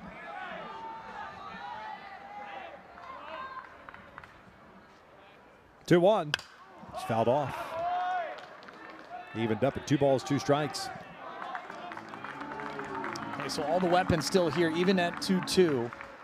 Tradition would hold here, Vic. Whatever you throw 2-2, you're probably going to throw 3-2. So again, this is kind of like an 0-0 count. Best pitch, biggest moment. Lawson, see it a long time. Here's the 2-2. Ground ball, right side. Lawrence was playing out in shallow right field, has to hurry, and they get the out.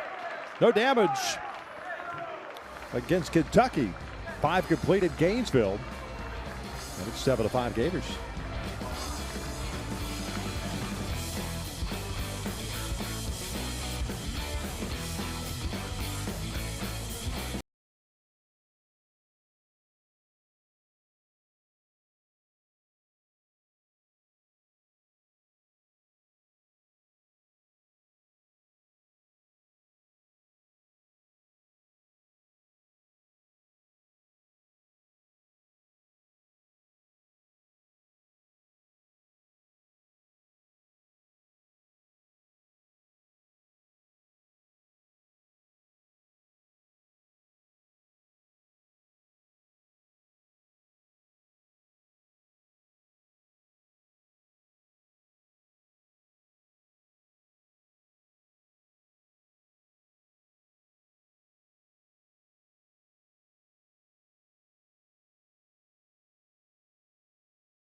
Back here in Gainesville, Florida, a 7-5 lead as we head to the top of the sixth. Caden McDonald back out after an inning and a third of work thus far.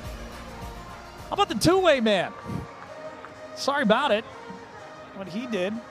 Is that good? 2 for 2, 2-run homer. Let's go collect some outs too, man. He's been phenomenal, the sophomore right-hander here for the Gators today. Just par for the course. Just another weekend day for the man. Top of the sixth inning. Brown Jenkins Cloud for Kentucky. Yeah, the bulk relief not unfamiliar here. Last 2 outings, especially last week, 3 innings, a hit allowed of scoreless relief. Outing before that against Jacksonville, 3 1/3. You kind of tell that Kevin O'Sullivan feeling that game was in the balance. Let's go to one of my ace relievers. Let's try and get some length and get it to the back end leverage arms. 1 ball, 2 strikes.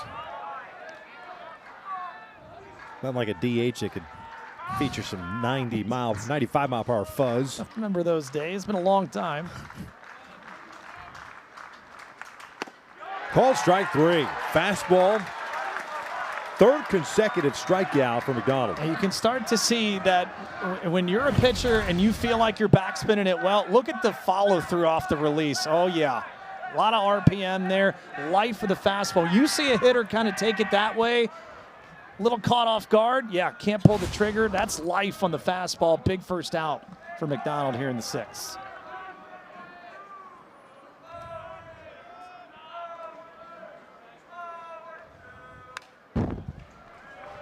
Oh, and Jenkins 0 for 2. Fly ball to left and a double play ball. 5 runs on 5 hits, 1 error for Kentucky. 7 runs, 11 hits, 1 error for the Gators. 1 ball, 2 strikes. And if you're Kentucky now, with McDonald being able to elevate the fastball, you are going to have to be a bit more action early if you're going for old number 1.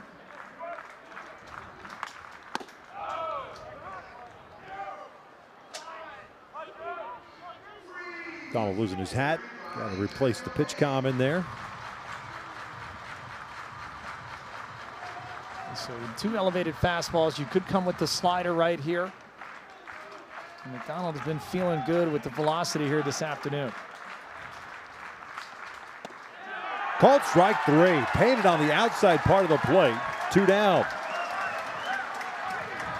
That's your old north-south right there. Hey, let's change eye level upstairs. Let's come right back down. Let's make ourselves at home. Great pitch presentation from Bowen right there. Might have stolen a little bit on the outside corner. That is some catcher-on-catcher crime. Jenkins going to want that one in the bottom half. So 5th strikeout for the right-hander, 4 consecutive. Here's Caden Cloud. Breaking ball a little bit high. Cloud a strikeout in the 2nd, walked, stole a base, and scored in the 4th inning. First collegiate stolen base for him. 2 balls, no strikes. He dreaded 2 out, 2-0. Well, you can kind of tell the emotions. You're feeling great about the 2 punchies. And now the adrenaline's feeling like, oh, I got it here. So just stay within yourself mechanically.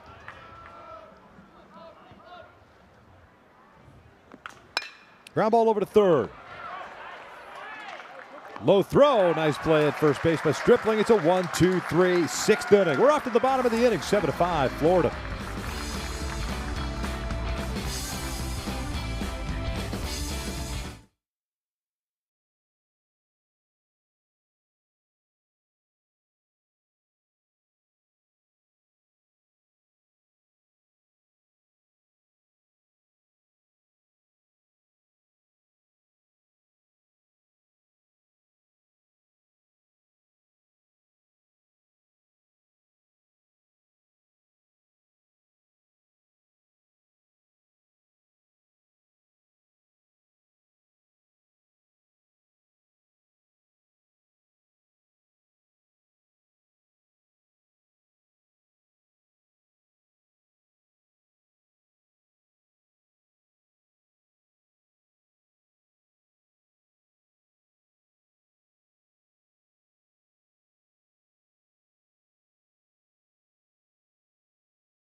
The real fun just getting started. Run straight for the breakaway. The celebration is on. Omaha, Nebraska, June 12th. That's when it begins. Conference tournaments begin May 19th. Selection show May 25th. You got the regionals followed by the supers the following weekend. And then everybody's at the Schwab having a party. It's my first time ever out there last year. Oh, yeah? Yep. That's a cool place, isn't it? It was everything and then some. Got as close as super regionals in my playing career at Vandy my sophomore year. We got throttled in Austin by Texas when old Houston Street was closing it out. Yeah. Jack Bennett takes over on the bump, the senior. 7th pitcher used by the Wildcats as we start the bottom of the 6th inning, 7-5. Florida, native of Paducah, Kentucky. Again, if you're Kentucky now, having Bennett in, just trying to keep it right here. Stay within striking distance. Not that we've had a shortage of offensive swings on both sides. Again, we'll probably see a bit more fastball cutter change. Mix in a slider here as well. He has got his work cut out for him. Middle of the lineup here for the Gators.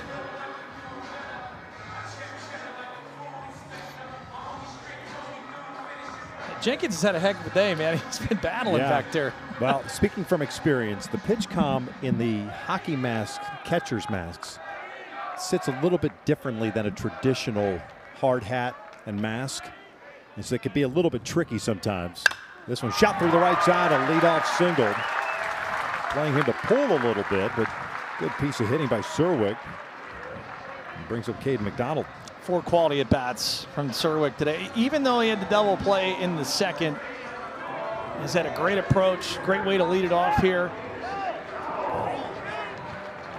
You mentioned bigger pig, you mentioned Omaha.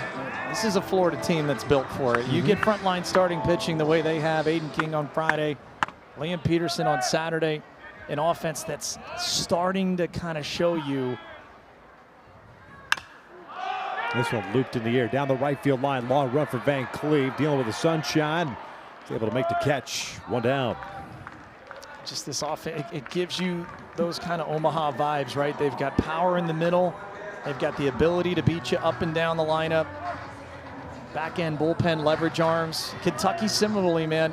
Again, you've got a lot of youngsters that are getting their feet wet into conference play, learning what it's like to pitch in big moments.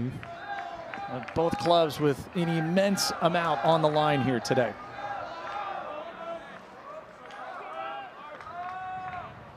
Bowen 1 for 3.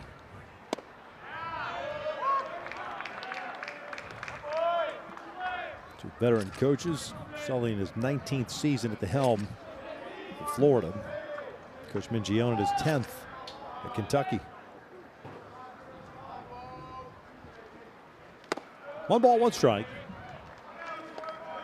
And both these teams present different matchup challenges. If you can't handle the top 3 in the Kentucky offense, good luck. I mean, they'll run you ragged. A lot of team speed, a lot of ability to put up crooked numbers.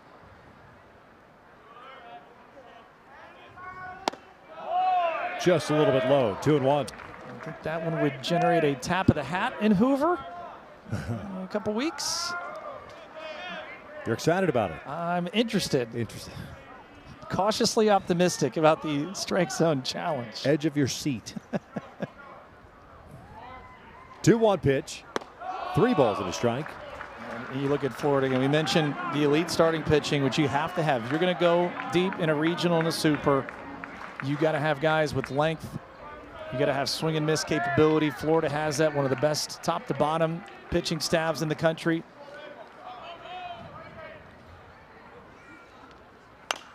Tapper foul. You mentioned it before, though, the SEC top to bottom. You think about where we're going to be here in a couple of weeks with the top seeds. Georgia has shown that they have been able to answer the questions after a massive haul in the transfer portal. Year 1 of Brian O'Connor in Mississippi State.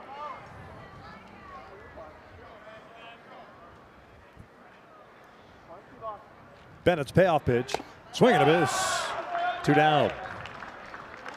It's a great job by Bennett expanding the strike zone. Again, when you force hitters to have to cover both sides of the plate, you are going to have a lot of success.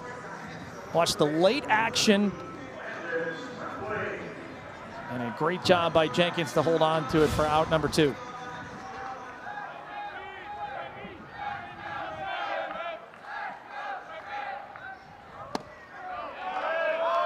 Stripling takes a strike. 1 for 3 in this game. Single. With an RBI back in the first inning.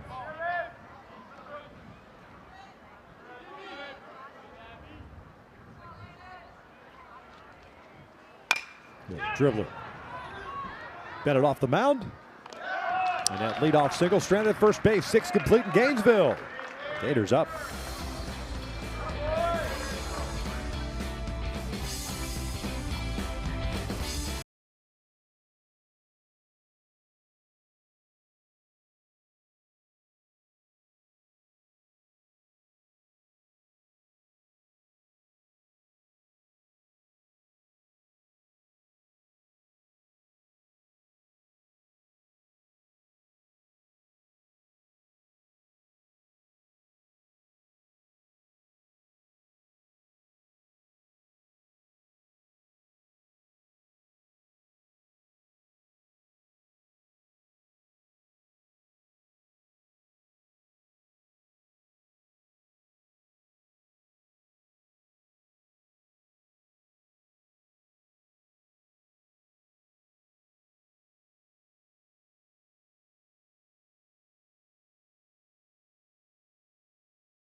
Aside from a passing sun shower, it's been a beautiful morning on this Mother's Day in Gainesville. A lot of families in attendance. Happy Mother's Day to my mom out there and all of them to make it possible.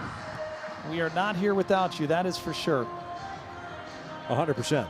She taught me how to pitch and catch from a young age and really kind of stoked the fire for me to want to be a ball player. So, yeah, my mom had 4 boys to deal with dad on the road playing baseball. So she did a lot of catching herself. Yes.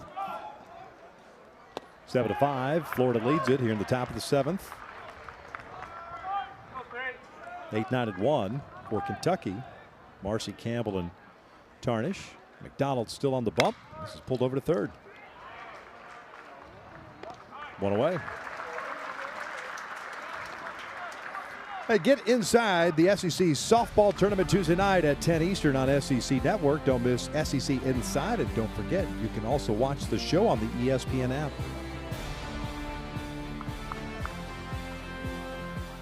Seven straight retired by McDonald. He's giving up the, should have been actually 8, but the error by Serwick in the 5th to lead off that frame. Kind of changed that vibe. That's the only base runner that's reached against McDonald. Yeah. Now, if you want some good news for your Kentucky Wildcat fans, how about a 4 spot for Texas in the first inning at Lindsey Nelson Stadium? That is skied out to center field. Towering shot. Easy play out there for Yost. 2 down. So implications here. Again, Kentucky a series win. It puts you now in the driver's seat headed into the final regular season series next weekend against Arkansas. And you're hoping that Texas can win one, and they look good so far, 4-0 to start in the first inning over Tennessee. Tennessee has put themselves in a great place for a closing argument to get into the regionals as well.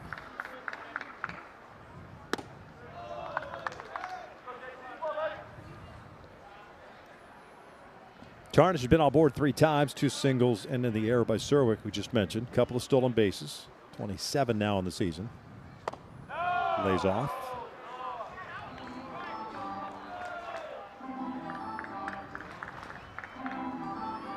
Batting average up to .358 for Tarnish. This one hit towards short. A 1-2-3 7th stretch time on Mother's Day in Gainesville. Gators up.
Gator football right around the bend. Isn't that crazy?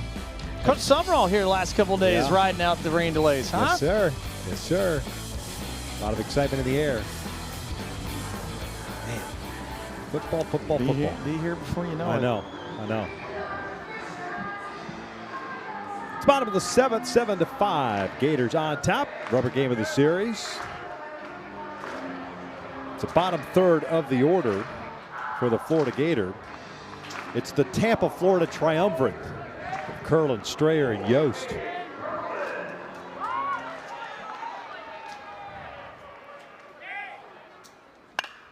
This is shot to left field, a base hit. First pitch swinging.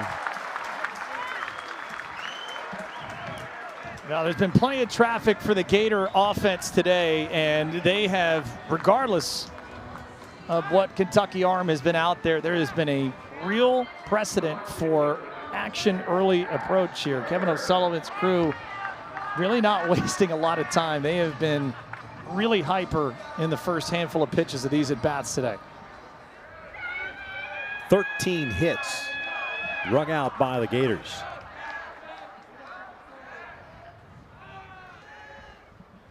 Strayer takes a strike. He's 2 for 3 with a couple of singles.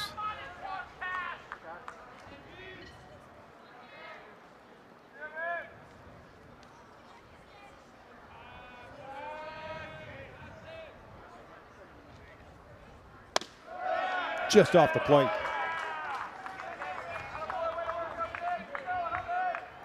Mitch has got a little bit of a regional feel to it. The crowd now sensing, you know, it's almost pitch for pitch. They have been since first pitch on Friday. 2 balls and a strike. Just think about it as a while ago when you were an 18 to 21-year-old kid, just to keep busy, just try and keep your mind sharp in those back-to-back, not just one day, Friday and Saturday, the amount of time you had to wait to get those games underway. Oh, little jam shot flare to right. That should move Curlin to third. It does. Heading to second base is Strayer. He's got himself a double.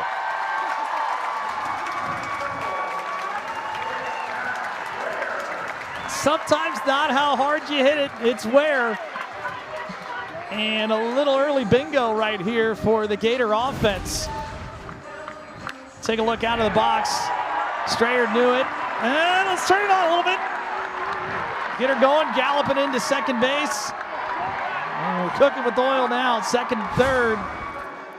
Gators trying to land a knockout punch. Lob wedge to shallow right. Good second backspin. 3-hit game. Good backspin on that no one. doubt. Infield back for Kentucky with nobody out. This was pulled down the line, just foul. Hayden Yost 2 for 3, had a 2-run home run back in the 4th. His home run tied things up at 5. Then McDonald hit an opposite field home run. That put us where we're at now, 7-5.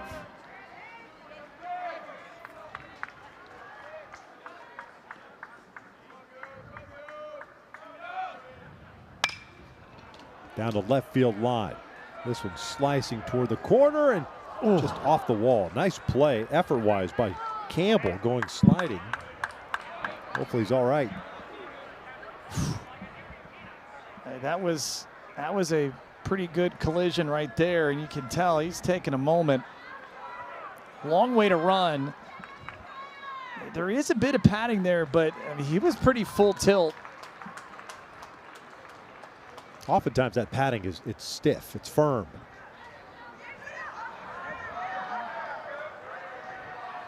And they're going to take a little extra time to look at him. Watch it again. All the ground that he covered, and oof, just the jarring action.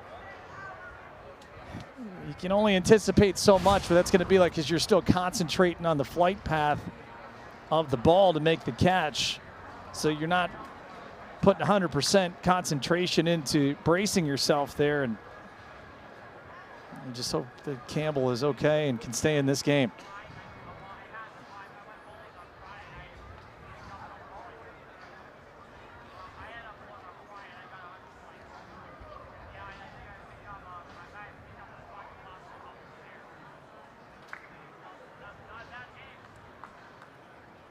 Turf warning track down the lines here.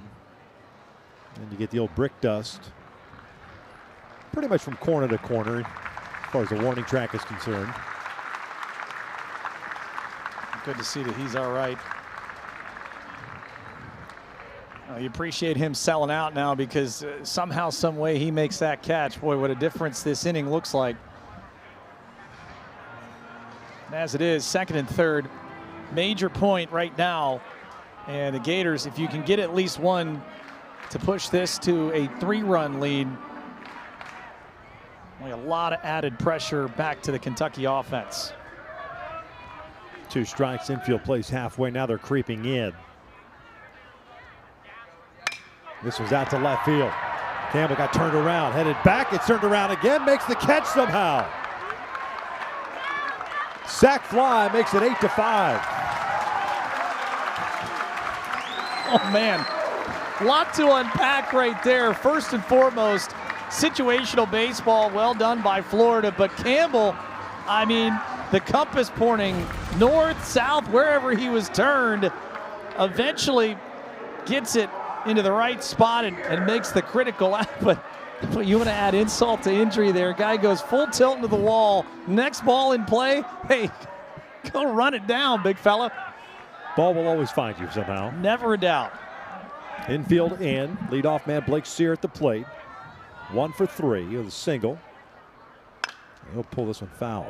Sear was hit by a pitch his last plate appearance.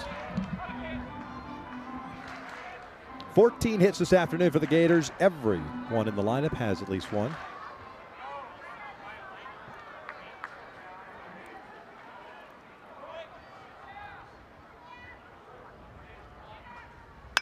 That's out towards center field. Tagging from third base is Strayer. He will score easily. It is 9-5 Gators. Sear picks up his 47th run batted in. Can't draw it up any better situationally. Exactly what you needed to have happen to extend this lead. And for Jack Bennett, again, you try and generate some sort of swing and miss or stay out of the big part of the plate. But now a 4-run lead for the Gators here in the bottom of the 7th.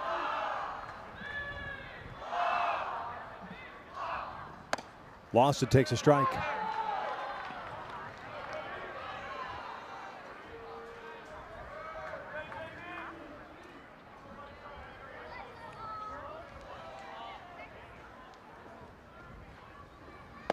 Losses afternoon includes the home run back in the first inning, hit by a pitch in the second, walk and scored in the fourth, and a ground out. Another infield shift over, 3 on the right side here, as Cloud will come and play a little bit into short right field.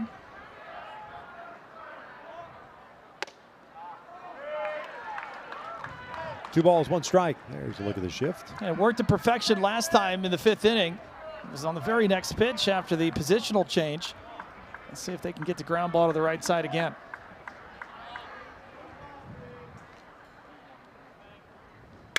Ground ball to the right side. That's Lawrence, the second baseman. Third out is recorded, but not before Florida tacks on 2 more. We'll head to the 8th inning. 9-5 Gators.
What a response here from the Florida offense.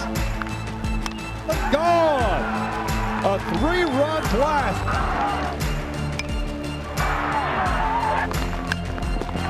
Apo Taco by Cade McDonald. 9-5. Florida leads it on this Mother's Day. Grab a dog, sit back, relax. It is a rubber game of the series. And it has been a lot of action. The guy right now on the bump, Cade McDonald, done it both offensively and with his arm. Well, back-to-back outings coming into today's appearance of 3+ innings pitched, already at 3 1/3. 3 1/3 matching the season high. 5 strikeouts. His fastball has really played here, 2nd and 3rd inning of his appearance. Bell, Lawrence, and Van Cleve for the Cats here in their half of the 8th inning. You got to have at least something on the board if you're Kentucky here. You got to try and get momentum back to your side of things.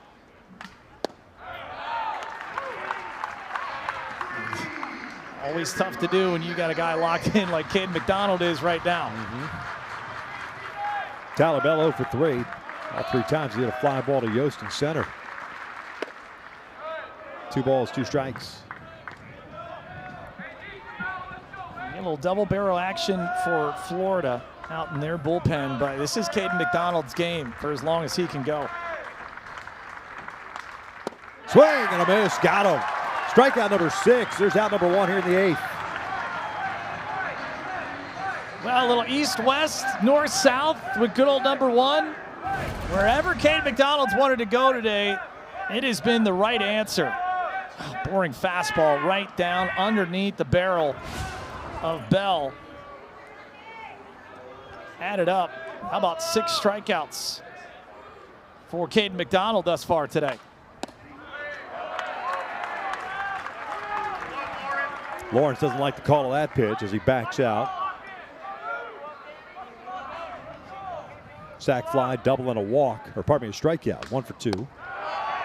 1 ball, 1 strike.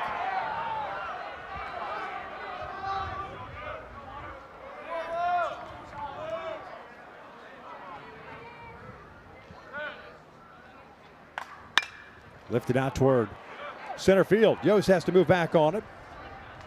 Stepping onto the cinders, makes the catch. 2 down. Well, 42 pitches now for Caden McDonald, and if you're Kevin O'Sullivan, you see what's happening right in front of you. You don't need to change anything right now. You got the cushion you were looking for. You got a chance, especially on a short week, to try and preserve some resources.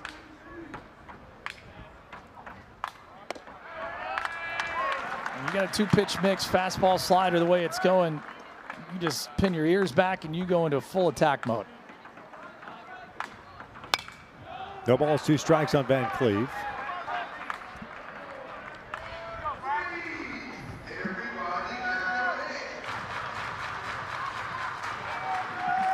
Van Cleve 1 for 3 with a single and a run scored in the 4th inning. 1-2. Chance to pick up 4 1/3. Hitless, scoreless, in relief with 6 strikeouts and a chance for number 7 for the young right-hander right here.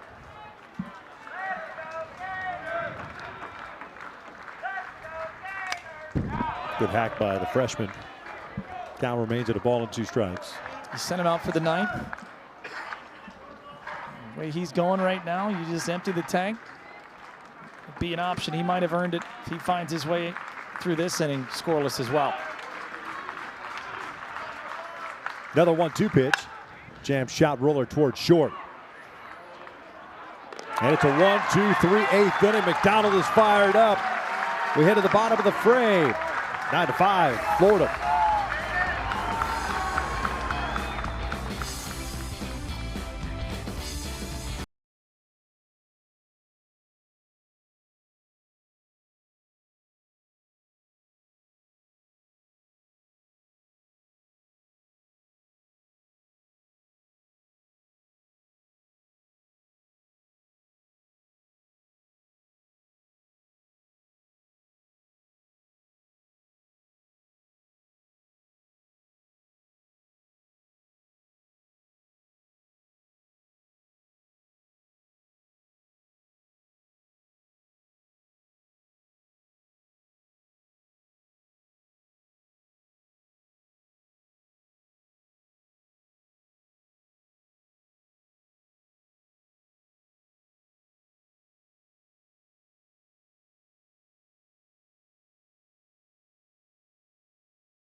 Up and early today. It has been a dandy. Our All-State Good Hands plays from Gainesville. Back and forth we went early in this one. Kentucky an early lead and then a 3-run response by Florida.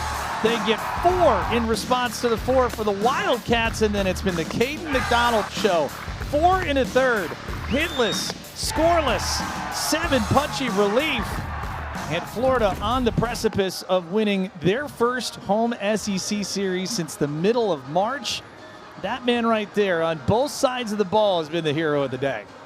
He really has. He's been electric. One man has reached against him in his outing, and it was on an error. New pitcher on for Kentucky.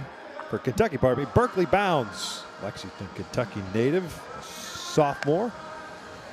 Previously pitched at Eastern Kentucky. We'll take over here trying to keep this Gator offense in check. 14 hits this afternoon for the Florida Gators. It's been a relentless attack, and credit to both sides because Kentucky came early. That was one of our themes, right? Okay, 10 o'clock, first pitch, played to the wee hours. Friday night, last night, what would that body clock do, and what would the physical toll be? Those questions have been answered. First pitch swinging, shocker. Zerwick shooting one out to right field. Was it 3, 4 consecutive innings? First pitch swinging to start an inning. They see the radar just like we do.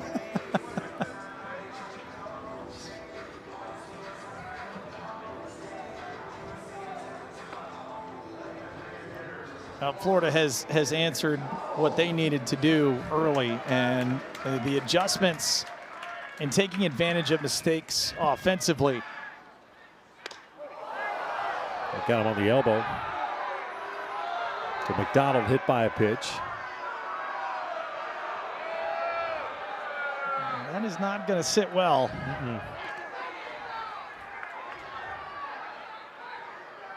I can understand why the Florida dugout would be a bit hot right there. First pitch against the kid that has been dominant on the mound. Let's see the boys' top rail. They didn't like what they saw either. You take another look at it. That's a bit inside for me, just kind of losing a heater. I'll put a pin in that one.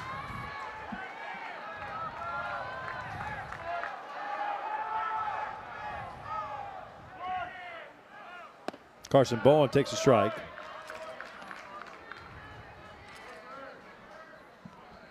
One for 4 game for the Gator catcher. Doubled home a run back in the first, 11th double of the season.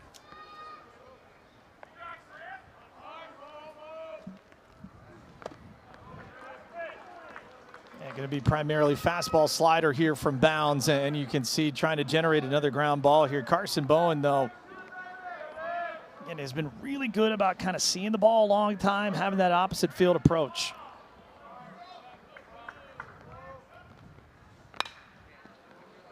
One and two.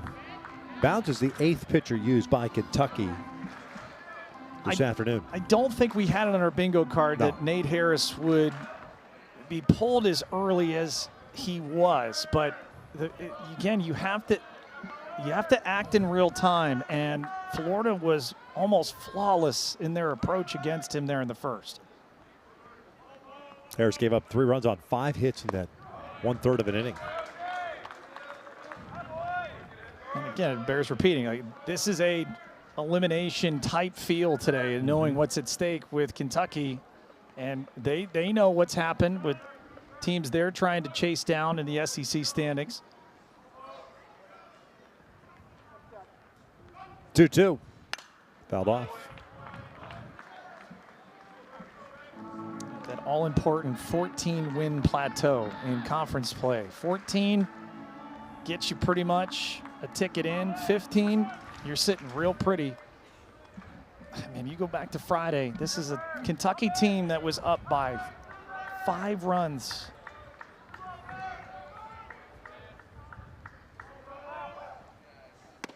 Swing and a miss. 2 down. Yeah, that's why the 2 wins for Tennessee against Texas are huge for them, putting them at an even 500 mark at 13-13. And guess what? All tied. 4 in the first for Texas, 4 in the bottom of the first for Tennessee.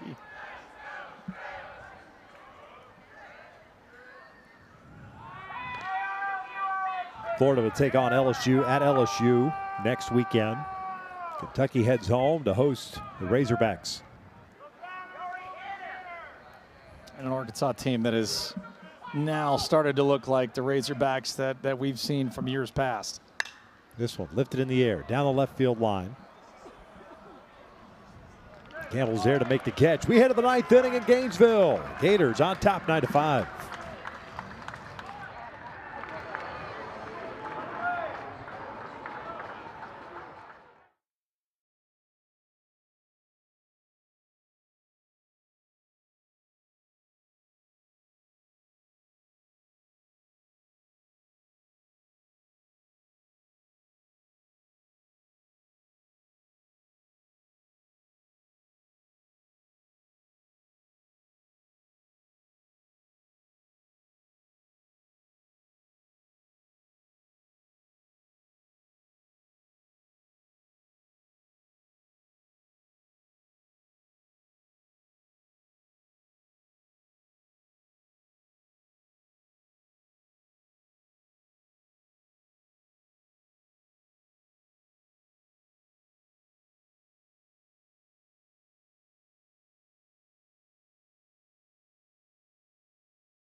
today, 3 Eastern, right here on the SEC Network. LSU taking on number 3 Georgia. Georgia has been on a tear of late. They've won 8 straight. Can wrap up that regular season title outright. They win today, an A&M loss. And that man wrapped up a heck of an afternoon on both sides. 4 1/3, hitless, scoreless relief. Very efficient, 49 pitches for Caden McDonald, 6 strikeouts. And he gives way to Joshua Reitnauer here. Freshman, 6'2", 210 from Tampa. Get ready for potential triple digits out of this youngster. 96 to 99. Everything is hard. Yep. Very Jacob Izrowski of him. 28 plus innings this year, 40 punch-outs. Kentucky here in the 9th inning. Down to the last 3 outs have Brown, Jenkins, and Cloud, barring any pinch hitters.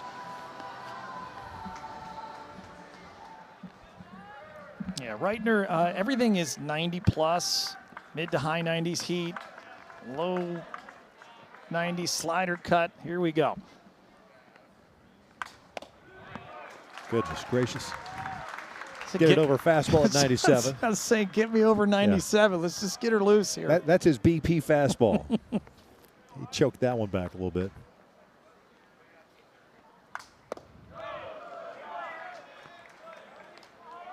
Hudson Brown, the DH, 0 for 2. Yeah, Kentucky, if you're just trying to keep the line moving here, take some pitches, get some base runners. You just got to try and get a little action going here.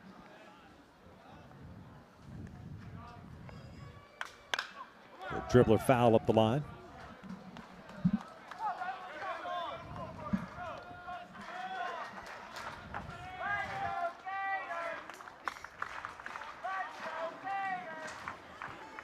One ball, 2 strikes.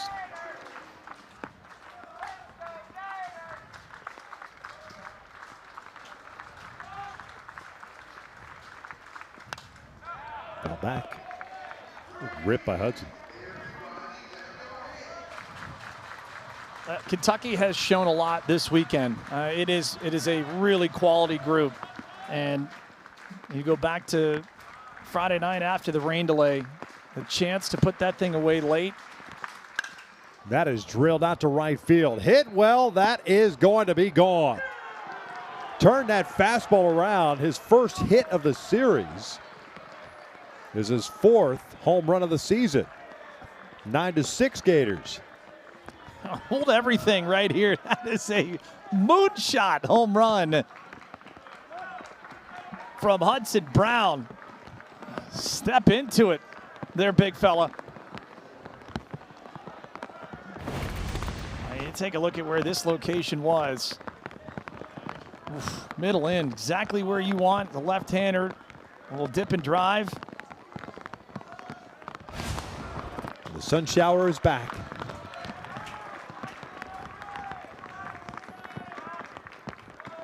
Oh, Jenkins, the catcher, 0 for 3. He went around.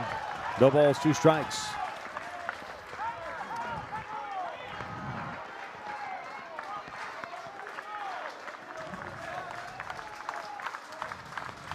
Rittner's 0-2.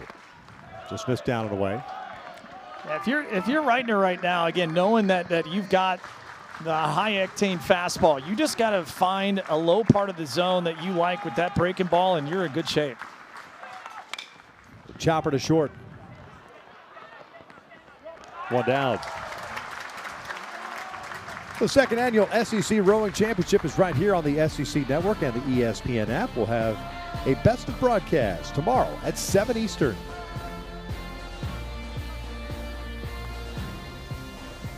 One out, nobody on. Caden Cloud, the batter, 0 for 2. Lofton scored back in the 4th. 2 long balls for Florida in the bottom of the 4th inning. Really would turn this game around. One tied it, the other one put them ahead. And haven't looked back since.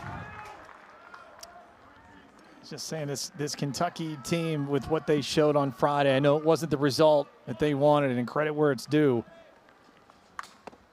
as Florida had to put that inning together and that big one in the 8th to be able to come even to set up the walk-off in the 9th. But how different this series could have looked headed into this morning if Kentucky had been going for the sweep. And now what a dynamic shift here, because Florida, if they can get this across the line, Vic, it is continued momentum for them forward in a vaunted group headed into the final week of the conference regular season. Count leave it up at 2 balls, 2 strikes. Gators trying to wrap up their home schedule, regular season home schedule on Senior Day and Mother's Day with a victory, 2-2. Little dribbler foul.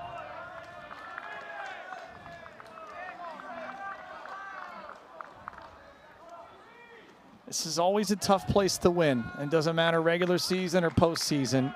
This group feels built in the eye of where Kevin O'Sullivan's had great teams of the past. Called strike 3. 2 down.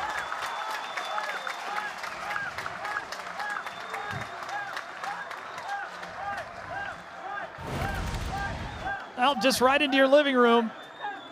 There it is. You're waiting for triple digits, and oh, you get 92 on the slider. Hard to adjust with power stuff like that.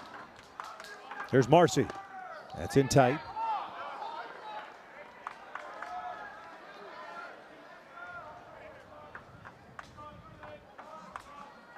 Marcy's 3-run home run in the 4th.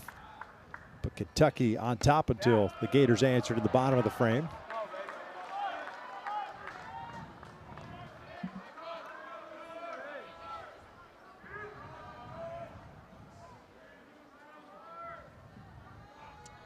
You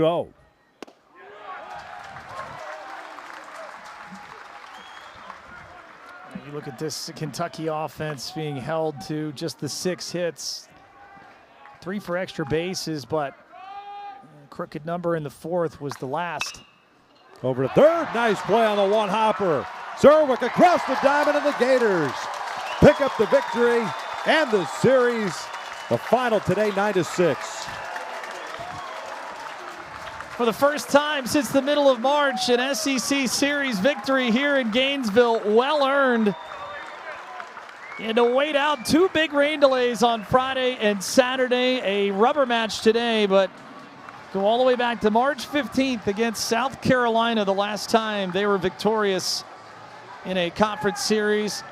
Florida punching their ticket as a regional host, all but wrapping up not only a top 16 seed, but very much alive in the top 8 conversation. And Kentucky will scoreboard watch the rest of this afternoon there in Tennessee. And they will have their hands full next weekend in their conference finale against the Razorbacks. Cade McDonald picks up his 5th win of the season. A stellar performance for the right-hander. Kentucky struck early.